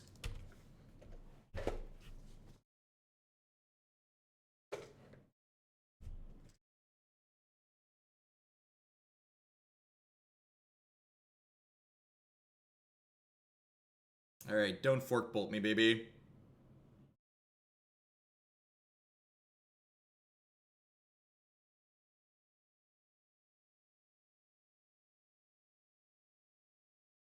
Alpine Moon, very important in the side. Is Damping Sphere not better? Because although it's not good against Valakut, it's good against more decks. So, Damping Sphere, is better against more decks, but the decks that are not Valakut that Damping Sphere is good against are by and large already good matchups for this archetype, whereas Valakut can be hard if you don't find the right mix of counterspells, and Alpine Moon helps that matchup be far less difficult. So I think I would much rather play Alpine Moon. The other thing is that Damping Sphere is symmetrical, and this deck is often a deck that's having double spell turns, and it's much harder to have double spell turns under a Damping Sphere.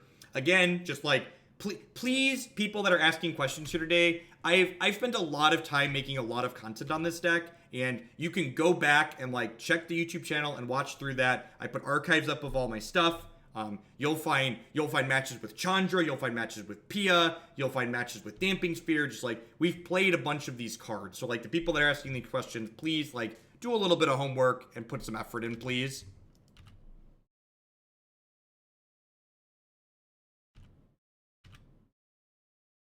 That I invented. I think trying to claim someone invented archetypes is silly. This is the Blue-Red Wizards deck that I've spent a lot of time tuning and testing.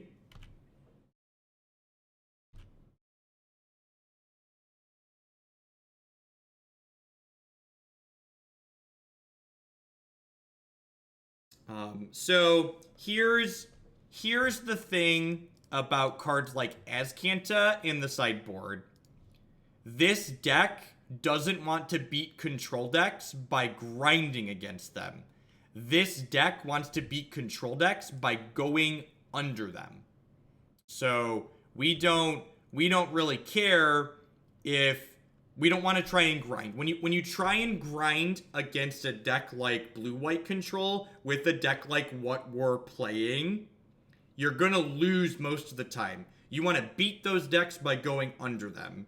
We are the aggressive deck. Understand your role in the matchup and just kill them. This is a weird Death Shadow unless they have another land tier. They don't have another land tier. Playing that out is really strange. I was thinking more against the same answer against mid-range. Just kill them.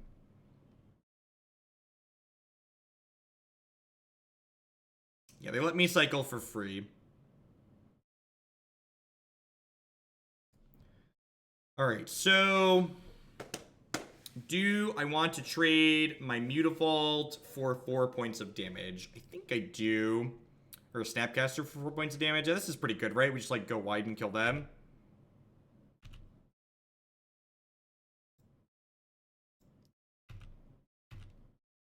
Well, I mean, like, at a certain point, they just have to, like, cast their spells, right? Them blocking Mutavault here is good for us, because it means next turn we get to fire up Fumarole. If they would have blocked Snapcaster Mage here, we would have had to choose between Fumarole and Mutavault next turn, and now we get to guaranteed have a creature land to fire up. Just gonna go ahead and draw step, click them, just in case there's, like, a Fork Bolt hiding up there.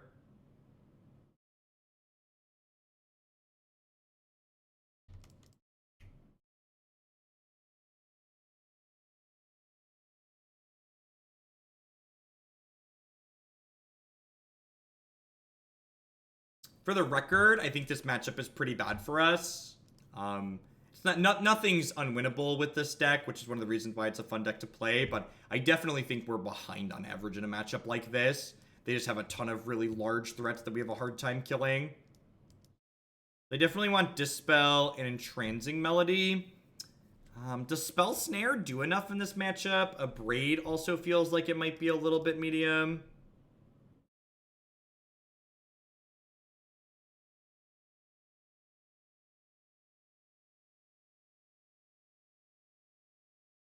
Do I want... I could see a Disdainful Stroke being okay here.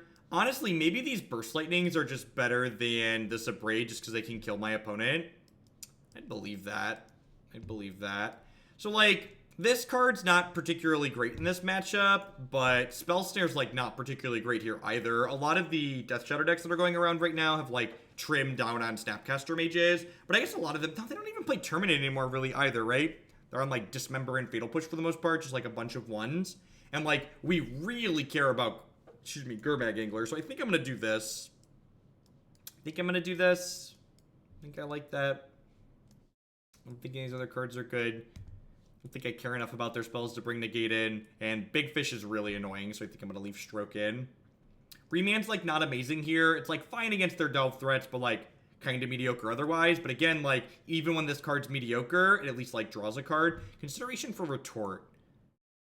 Yeah, maybe that's fine. Maybe that's better than Stroke. Yeah, I'd buy that for $1. It's just, like, cancels probably fine here. Alright, in. Let's bring in the Retort. Someone just asked if we brought it in. Let's do it now. Delver seems like it's very medium in this deck. If it flips, it's great. Otherwise, it's just a wizard. No. I think... So, something that I'm very adamant about on this is... Something that I'm very adamant about on this channel, if you hear me talk about what makes good modern decks, is that good modern decks, by and large, all have one thing in common. They have a nut draw.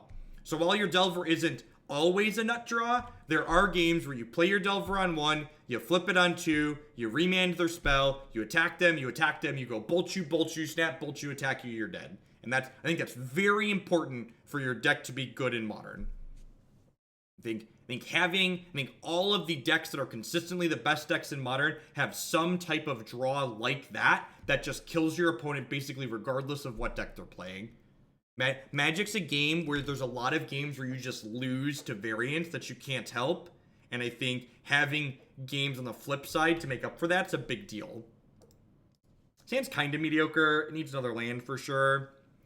Harvest Pyre fights with Grim Lavamancer, and I think Grim Lavamancer is the better card of the two. I also think Roast is better than Harvest Pyre on average. There's a lot of games where Harvest Pyre just, like, doesn't do anything. Like, look at this game, right? Like, could you imagine if I had a Harvest Pyre in my hand this game? Like, how terrible would it be? Like, it just basically wouldn't do anything.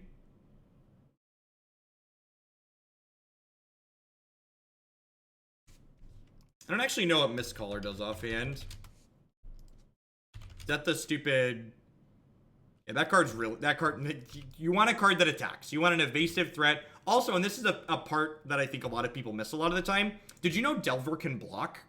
Did you know that a 3/2 flying creature blocks and trades with a lot of creatures in combat? This deck would play the crap out of Sabertooth Rolf. Gosh, that card would be absurd.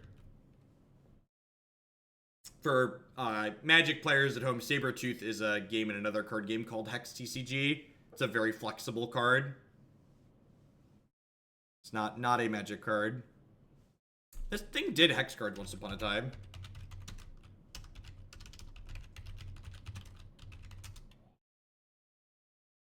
Guess not. Did I misspell Primordial? The short and sweet of what it does is, it's a 5/4 creature for 7 mana, that when it comes into play, it deals 5 damage to anything, and you can pay 2 and reveal it from your hand to deal 5 damage to something as a sorcery, and then shuffle it into your deck.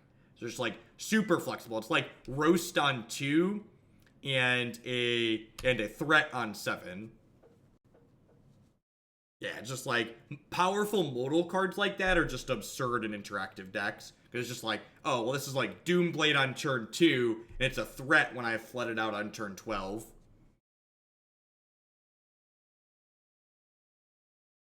The Rat Tracker deck was a lot of fun.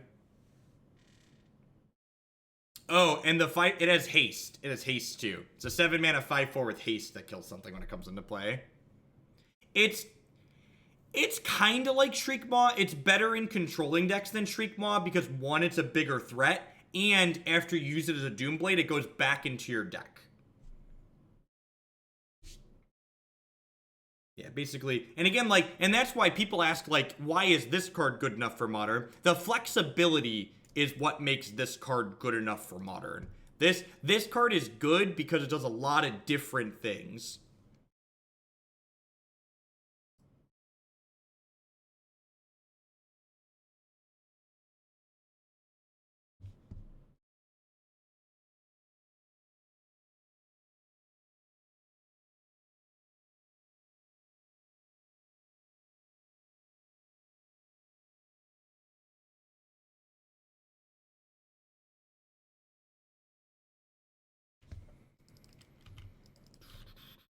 They took my Dispel. That's interesting. Is this the list on my website? It's within a couple cards of the list on my website.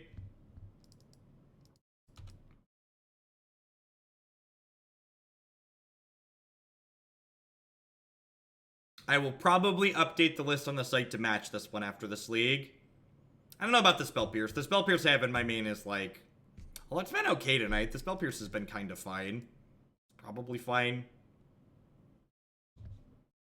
I saw you not playing your bird against the blue-red opponent, didn't have sound on. To hear your reasoning, would you mind explaining it for me? They were moving to hand size and discarding Animane. So basically, I just wanted to make them discard. You should go back and watch the replay later. I explained why.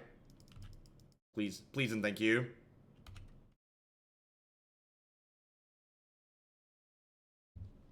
Alright, that's gonna be the stumble and die here.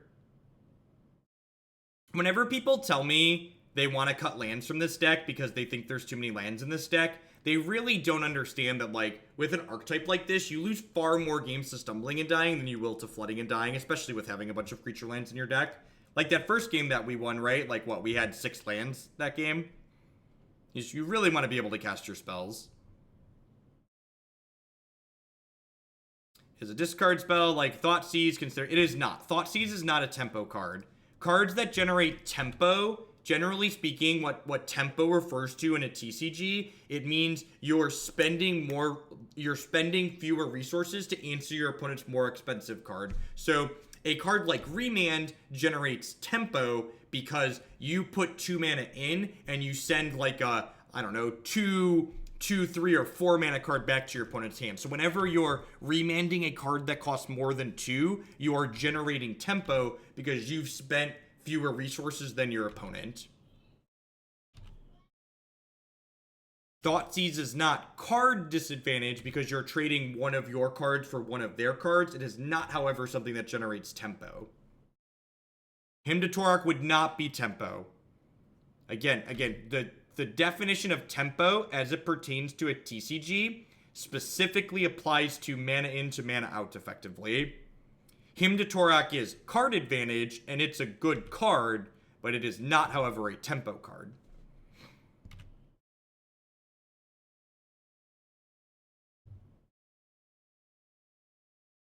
And again, most of that is semantics.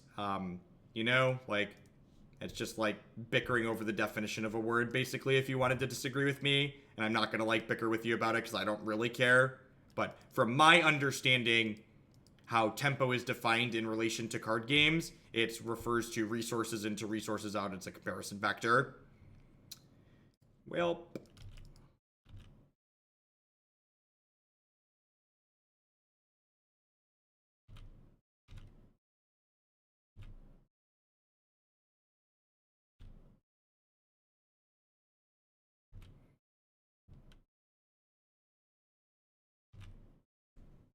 And this is, again, like, when you draw the 5th land and none of your first 5 lands are creature lands, you're like, well, feels bad, man. Why not play Canal? It probably doesn't matter. Because I thought I was going to activate Grim Lavamancer potentially and wanted to leave Wizard Lightning in my bin, but then I decided attacking was better and I already played my land. Yeah, Disdainful Stroke is a tempo positive card. It is a card that always trades up on mana. JMP with the $10 donation. Please bump a Soul Sisters deck in the queue to honor Aretha. And can you sing Aretha Franklin songs during the stream? I don't know about that. Deck thinning is statistically insignificant, and you shouldn't make meaningful decisions based on the idea that deck thinning was relevant.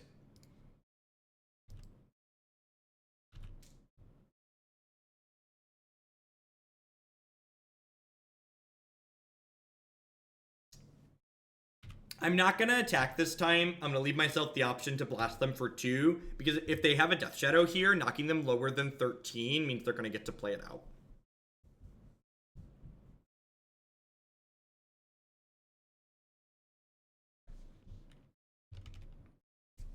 Fatal Push.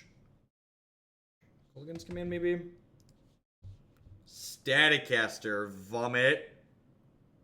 This is not a good matchup, generally speaking, in my opinion. Sometimes we get to kill them by being a burn deck, but a lot of the time they just have large threats and they get to beat us down. We have to be a burn deck in this matchup, and especially like this draw is not lined up well. We had a lot of burn spells in our opener, but we just haven't drawn any subsequent threats to really pressure them.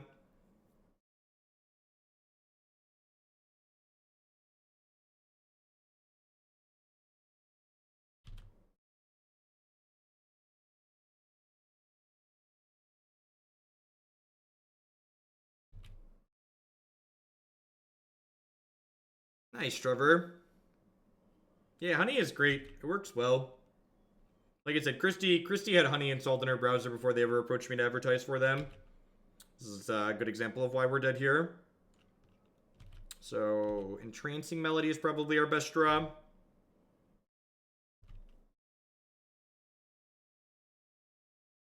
Yeah, maybe I should have 2'd them with the Lavamancer. That's fair. They'd be at 6. I don't know. Like, by not 2'ing them, I make it so they have to have a way to hurt themselves to play Death Shadow there. So, like, I didn't articulate it, but I definitely thought about what I was doing.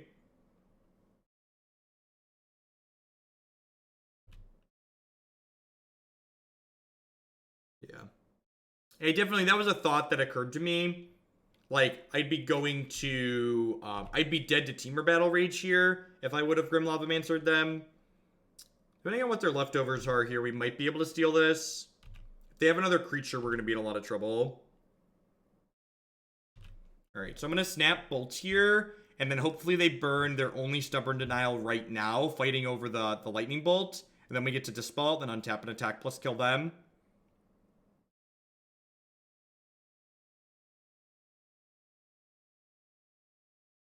I'd like to target Bolt.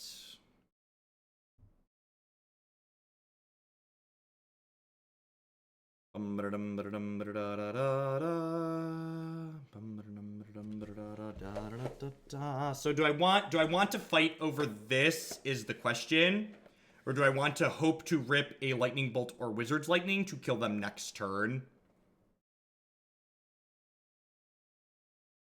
It feels like they have a Stubborn Denial, right? So I feel like my best chance to win this game involves just like drawing a burn spell.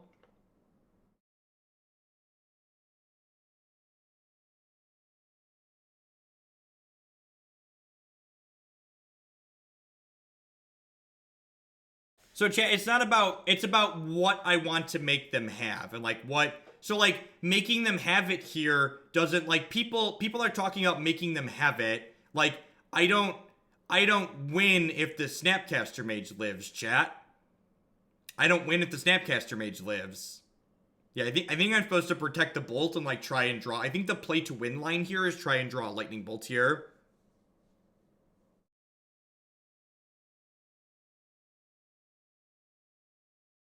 So, whereas if I Dispel this and then they stub this, they're still at 8 and then bolts aren't lethal and like I'm dead to most of these things. So yeah, I'm gonna let this Fatal Push happen. Like the Snapcaster Mage only represents 2 points of damage and like the Burst Lightning represents 2 points of damage anyways, so. Punt Count Infinity, thank you for checking out, honey. I appreciate the support.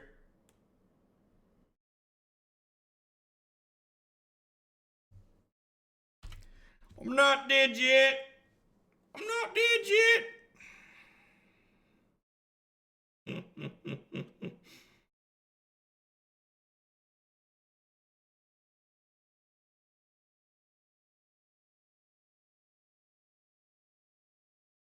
Don't Thoughtseize me. Don't Thoughtseize me. If they have Thoughtseize, they die to bolts. They probably don't want to cast it. We are dead to a lot.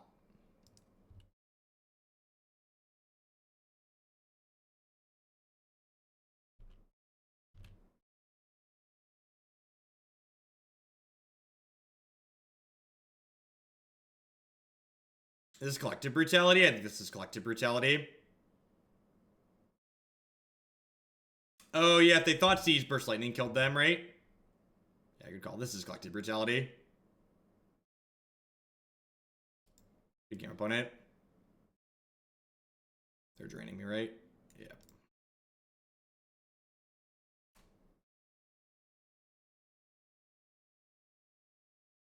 We're gonna get there anyways. Would we have had lethal with the snap if we kicked the Burst Lightning? We'd have bolted. Yes. Yes, we would have. So if I didn't play around Stubborn Denial, I guess the Snapcaster Mage, or they would have done, I would have put them to 5, and then I would have kicked. Yeah, so if I would have dispelled the Fatal Push, and they didn't have anything else, we could have killed them. So if the rest of their hand would have had to not be Stubborn Denial and not be cards that could kill Snapcaster Mage. So I guess that's fair.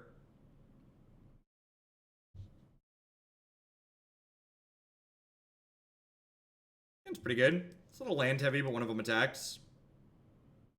Yeah, it's pretty unlikely. The question is like, what's more unlikely? What's more likely, right? Am I more likely to draw a bolt, or are they less likely to, or are they more likely to like have any kind of interaction? I don't even know that it's wrong in hindsight. The question you'd ask yourself is like, am I more likely to have a bolt, or are they more likely to have interaction? Like, which of those two things is true based on the number of cards that they have in hand? All right, I'm about to lay some very important knowledge onto you. Cast your... Oh, never mind. I was going to say, cast your Wizard Lightning response to the Delver trigger. Do they not have a thing, though? Tilt. I'm actually going to play Mutavault here on 2 because I want to attack with it on 3 probably. I shave your head bald for cash. Yeah, whatever. It has to be amount of money that Christie's okay with, though. Christie likes my sad amounts of hair that are remaining.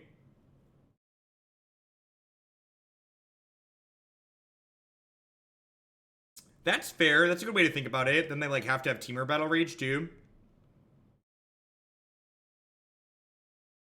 Okay, yeah, I think I like that. I think maybe we're supposed to save the Snapcaster Mage there, and then we can kick Burst Lightning pre-combat if the bolt resolves. Okay, so I'm gonna drop a really big piece of advice on all the people out there that aren't in a relationship with a long-term significant other. You should only fight about the things that you care about, and I don't care about the volume of hair that's on my head, and Christy does. So if I don't care and she cares, there's no way I'm gonna argue with her about it because that would just be stupid. If you argue with your significant other about things that you ultimately don't care about, don't do it. That's just silly.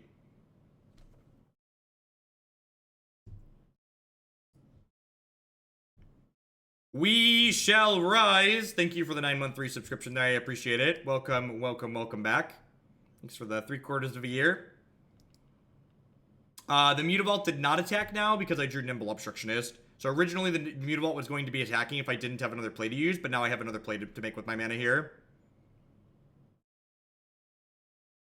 Didn't think you were gonna get real relationship advice here, did you? So here's kind of a pump fake here. I'm gonna play the Nimble Obstructionist before they declare this as an attacker because I don't want them to attack with it. I don't want to block with my Nimble Obstructionist here, but by playing it, I'm telling them I can block, which might induce them not to attack.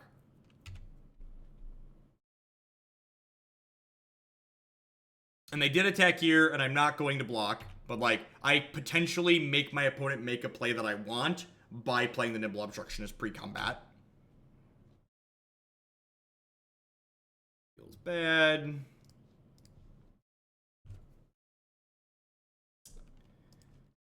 Alrighty. Well, at least this Mutavault attacks. So I'm actually going to play the Scalding Tarn here because, again, we get to get the Scry value with the Delver. If we find a card on top that we don't like, we can shuffle it away next turn.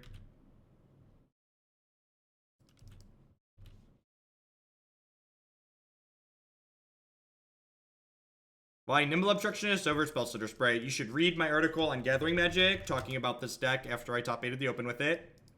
Spent a lot of time putting words on paper. Words on digital paper. What type of standing dust do I have?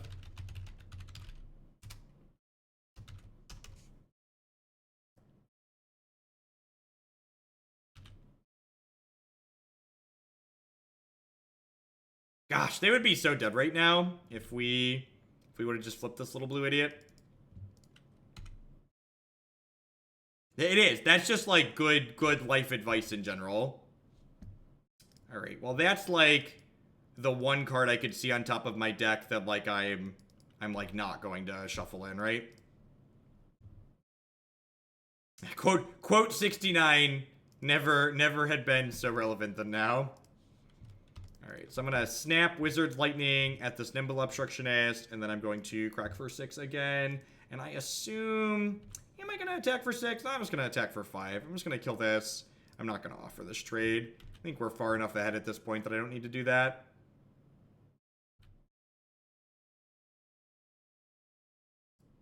You've been playing 2 Bedlam Revelers. This deck does not have... This deck barely has enough spells to flip a Delver. It does not... Could you imagine drawing a Bedlam? Like, can we just, like, take a moment and appreciate my graveyard as someone says, I added Bedlam Revelers to this deck? I just want everybody to, like, soak it in for a moment. And I guess I currently have 6 lands, but, like, you regularly only have, like, 2 to 3 things in your bin. I think Bedlam Revelers, like some of the ideas people have come up with are I could see those in the right format or like with the right combination of stuff. Bedlam Reveler, I am certain is very bad in this deck and you should not play it.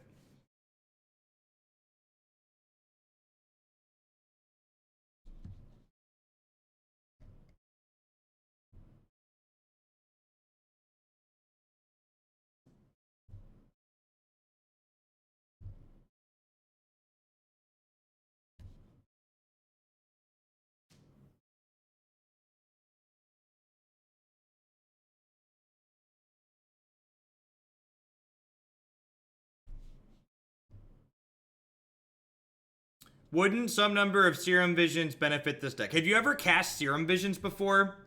I don't think I've ever cast Serum Visions in a non-combo deck and gone, man, that was a worthwhile use of my mana. I feel good having spent a mana casting this Serum Visions. And you know what, chat? If I was going to cut lands for Serum Visions, I'd cut... You know what lands I'd cut? I'd cut Wandering Fumarole. So you know what? Have I drawn a Wandering Fumarole this game?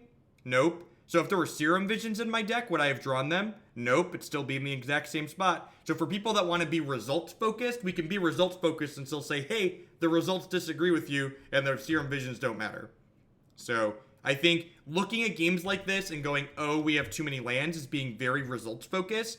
But you can be results focused in a game like this still and still come to the conclusion that, no, I don't want more cantrips. It wouldn't have solved my problem.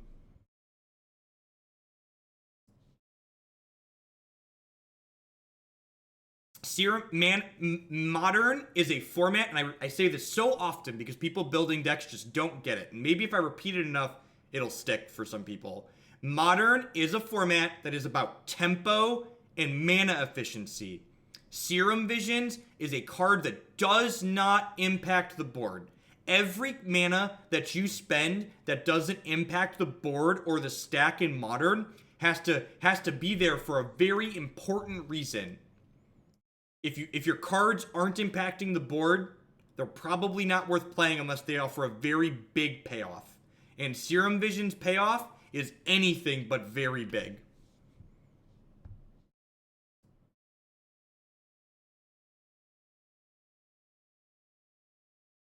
Look, still haven't drawn a Wandering Fumarole. Heck, if we'd have drawn a Wandering Fumarole this game, we'd probably be winning because we'd be attacking them to death with it.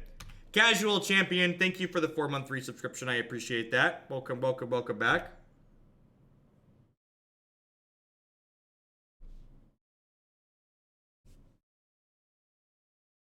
Electrolyze costs 3 mana. 3 mana is a lot of mana in Modern. Again, tempo, mana efficiency, impacting the board. I think you could argue this deck has borderline too many 3-drops as is. All of our 3-drops are necessary though, so I think they're worth playing. But every card you play in any Modern deck that costs more than 2 mana needs to have a very important reason for being there.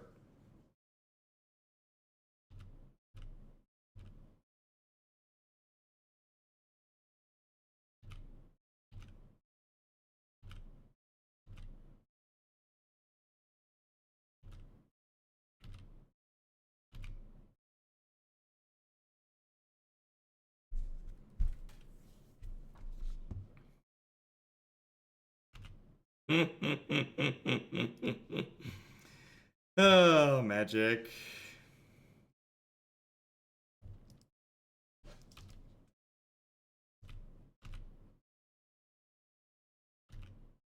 Fork Bolt's a sorcery. I think the minor upside Forked Bolt has is worse than the minor upside that Burst Lightning has. Something is jump blocking. Something is jump blocking this turn.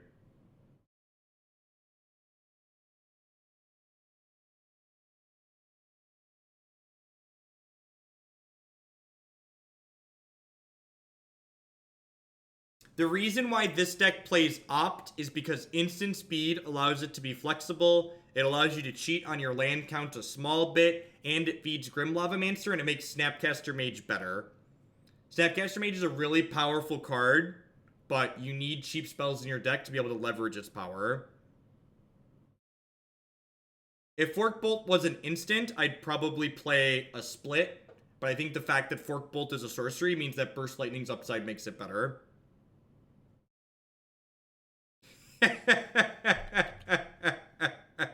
That's great.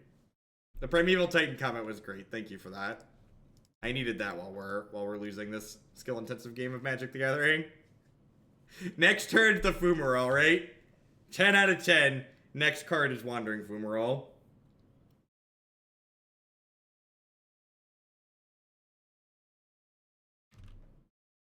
Alright, so I have to block both of these to not die. I hear that Delver's 50-50, either it flips or it doesn't. Yep. And I mean, you know, this deck doesn't have a ton of spells in it. We're 1/3 to flip our Delvers generically, thereabouts. But, you know, run the numbers on not flipping your Delver 7 turns in a row on a 1/3 chance. It's not that low.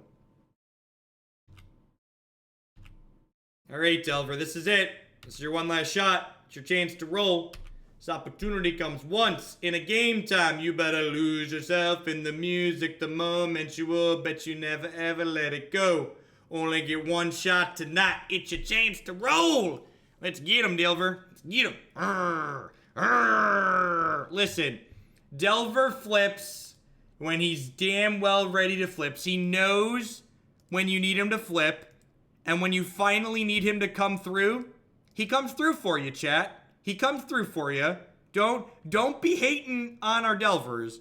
Our Delver created these Delvers are performers. They gave you the correct amount of potential buildup, and then they allowed you to release at the last possible minute. One could argue that those Delvers were nothing less than perfect, chat. One could argue that those Delvers were nothing less than perfect.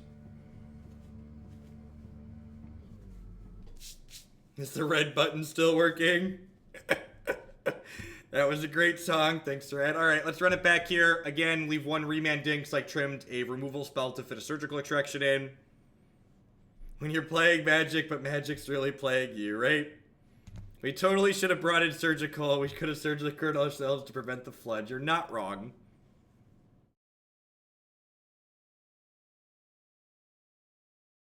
Not wrong. This hand needs a little bit more removal in it. In my experience playing this matchup, the games where you see 2 1-mana pieces of removal by turn 3, you're generally ahead in. Sometimes on the draw, that's not enough, but generally speaking, my experience has been you want to see 2 pieces by turn 3.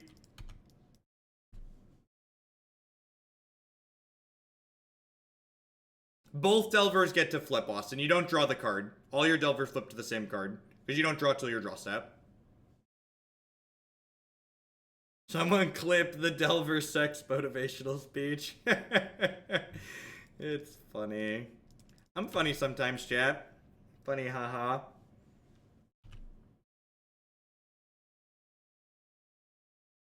This is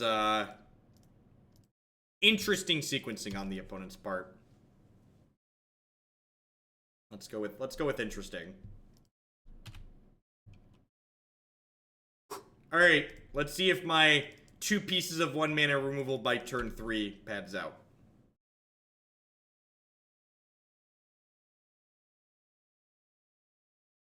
This is the last match in this league, right?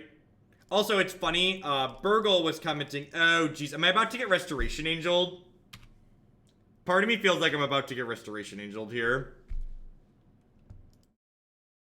I'm going to be very upset with myself if I get Restoration Angeled.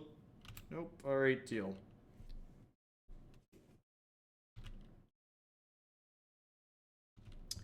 Okay. It's funny, Burgle was saying in Discord the other day that he felt like he hadn't seen me play humans in a while. So playing humans twice in this league feels fitting. I think I want to kill this with fire. Nah, I'm just going to pass for now. You can always kill it with fire later. Yeah. Is Mox Amber potentially a good card? We have a ton of streams playing with Mox Amber, and every time we've played with it, it's been consistently mediocre. So I don't know if that we just haven't found the right shell, but in my testing so far, it has not felt like a particularly impressive card.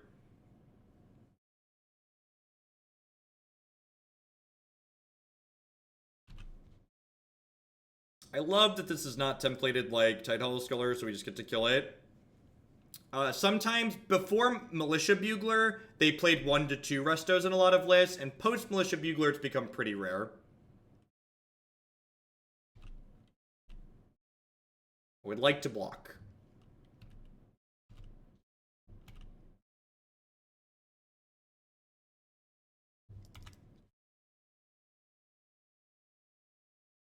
It sounds like a Howler Monkey.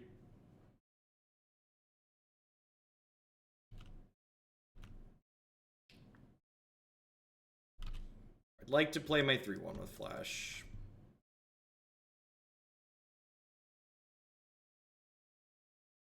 This is my clock. My clock is amazing. Do do do do do do do do do do. Do you have a Dismember? Oh, they have a Staticaster. Okay, fair.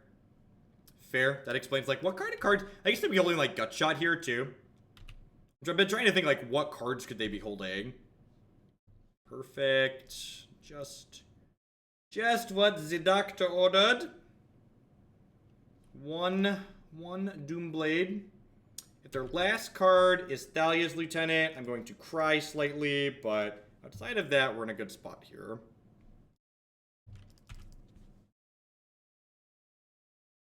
Guess who's back? Back again. Nivik's back. Tell a friend. It's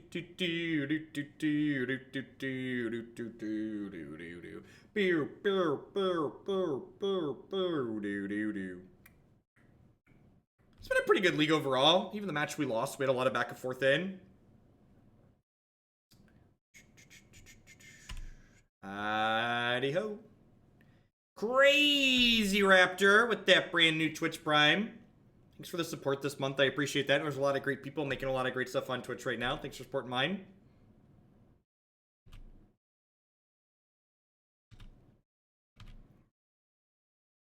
The one Remand. The Singleton Remand. How much you do an entire stream in Bob Goulet character? I don't know what Bob Goulet character refers to.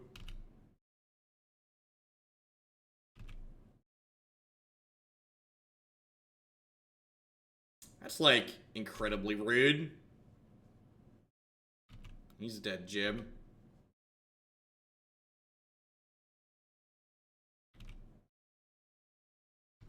They still get to see my hand, they just don't get to take a card.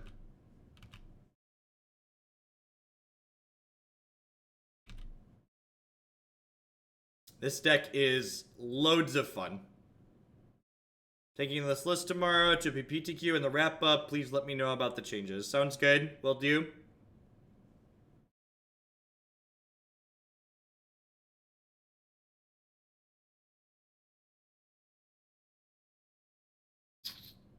Huh.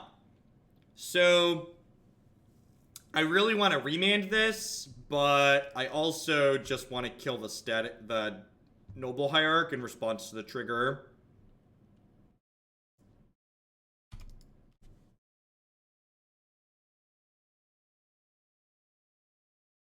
And then this Staticaster will kill the Lieutenant. We're actually winning this race right now, right? Okay, so they're leaving that back. I guess we're still winning the race though, right? Because I can fire up Dub's Mutavault.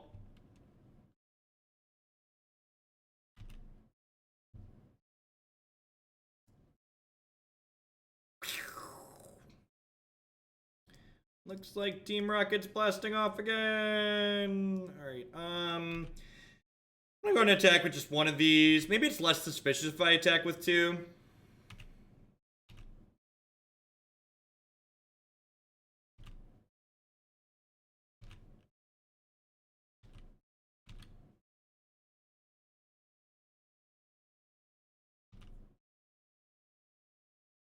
Yeah, so the reason why Remand's the one counterspell that gets left in this matchup, because even when they have Cavern of Souls, like here, I get to go ahead and draw a card with my Remand. I didn't want to attack with two because I want to be able to Wizard's Lightning and Remand.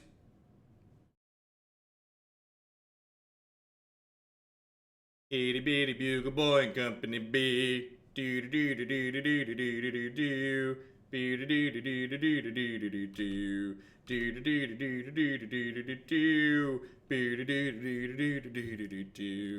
So I'm gonna go ahead and do this, and then I'm gonna go ahead and do this. I'm gonna fetch my land first, actually. Might as well. Cavern. And the award for worst designed land in the history of Magic the Gathering goes to Bazaar of Baghdad. But in a close second, we have Cavern of Souls. Close second, Cavern of Souls. Following up.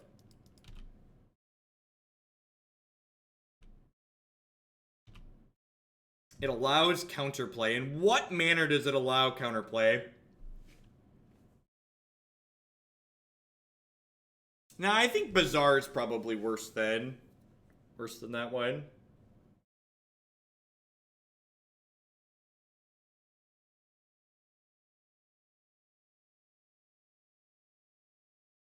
I just pass here.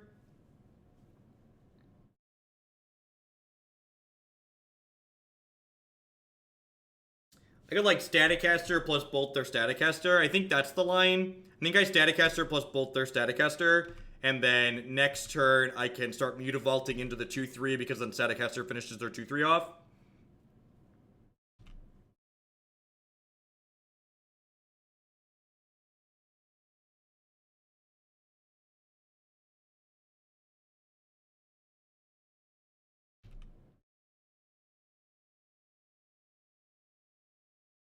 So they must have drawn a 3, right?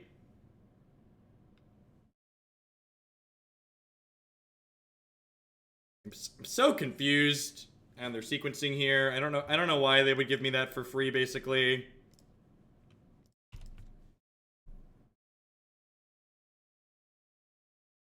Now we can play this island out since they know about it.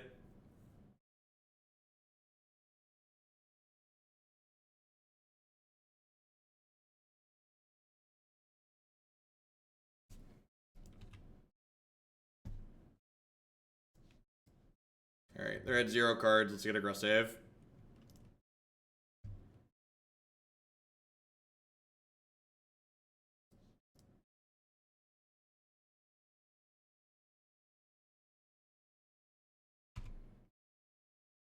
Alright, so we're gonna have a bit of a top deck war here.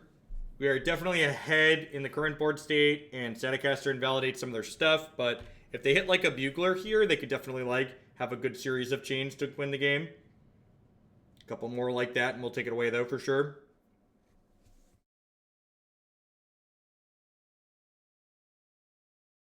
Or they just want to be done. Alright, so we lost a close set to Grixis Shadow in that league. Like I said, when we played that match, I don't think that matchup is particularly good for us. I wouldn't be surprised. Would not be surprised if you told me I was going to lose that match before the league started.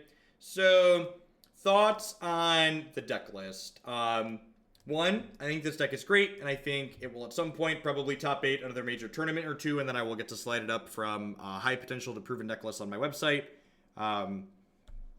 This is your core. These are what I consider to be the untouchable cards. You have 34 spells. I think I am pretty confident in saying you should register these magic cards. You could maybe make an argument that Burst Lightning is not a core spell and that this could be something else. I might accept that, so maybe it's like 32, but I think you definitely want 10 pieces of removal here. And like maybe this could be Fork Bolt if you're expecting a lot of Lingering Souls or Elves or something like that, but I personally am a big fan of Burst Lightning.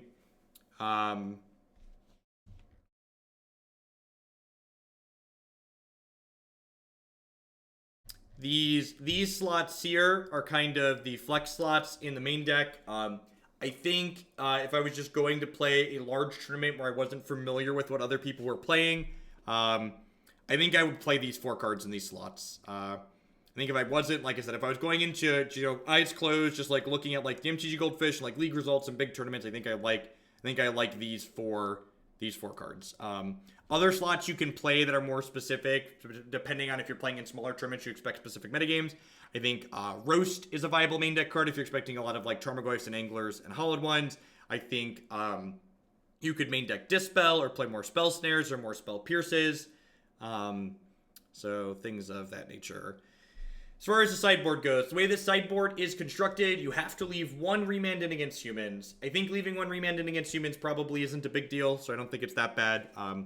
I think not showing up with a couple of surgical extractions is probably a mistake to a diverse field. If you know that you're not going to play against any graveyard decks, you could obviously cut them, but I think playing a couple is pretty good. The card people have a bunch of questions about is Wizard's Retort. The actual answer is I don't know. It's probably fine. I don't think I ever want to draw multiple 3 mana counter spells, but I think having one of this effect in my sideboard, because I don't really think I want a 3rd Negate. I don't really think I want a 3rd Disdainful Stroke, but I do, however, want a 3rd 2-ish mana counter spell in some matchups. So I feel like the Wizard's Retort is kind of like the non-committal split there. A bunch of people like to cut this card. I think this card is sweet. I think it's very good. I think you should play this card. I think it's great against Shadow and Termaggoyf decks. I think it's playable against humans and other places. Don't cut the Izzet Staticasters. These cards are great. Don't play less than 2. I think I posted a list with less than 2 at one point. That was wrong. Don't do that. One other card I haven't mentioned that I think is potentially reasonable is Incendiary Flow. And I think that card's actually main deckable because it deals damage to the opponent. If how many cards have Flow in the name? Probably too many. Oh, Incendiary Flow is right there. So Incendiary Flow is a sorcery speed 2-mana card that deals 3 damage and exile something. Somebody else during the stream mentioned Thought Scour and playing another Grim Lavamancer. That potentially sounds worth testing, but maybe you could turn these slots into that, but I don't know. That's something I would definitely need to test a whole bunch, I think. Is there merit turning another Melody in the 75? If you expect a lot of Goyf decks, yes. Otherwise, I think it's probably too expensive. All right, that's going to be it for that. We had a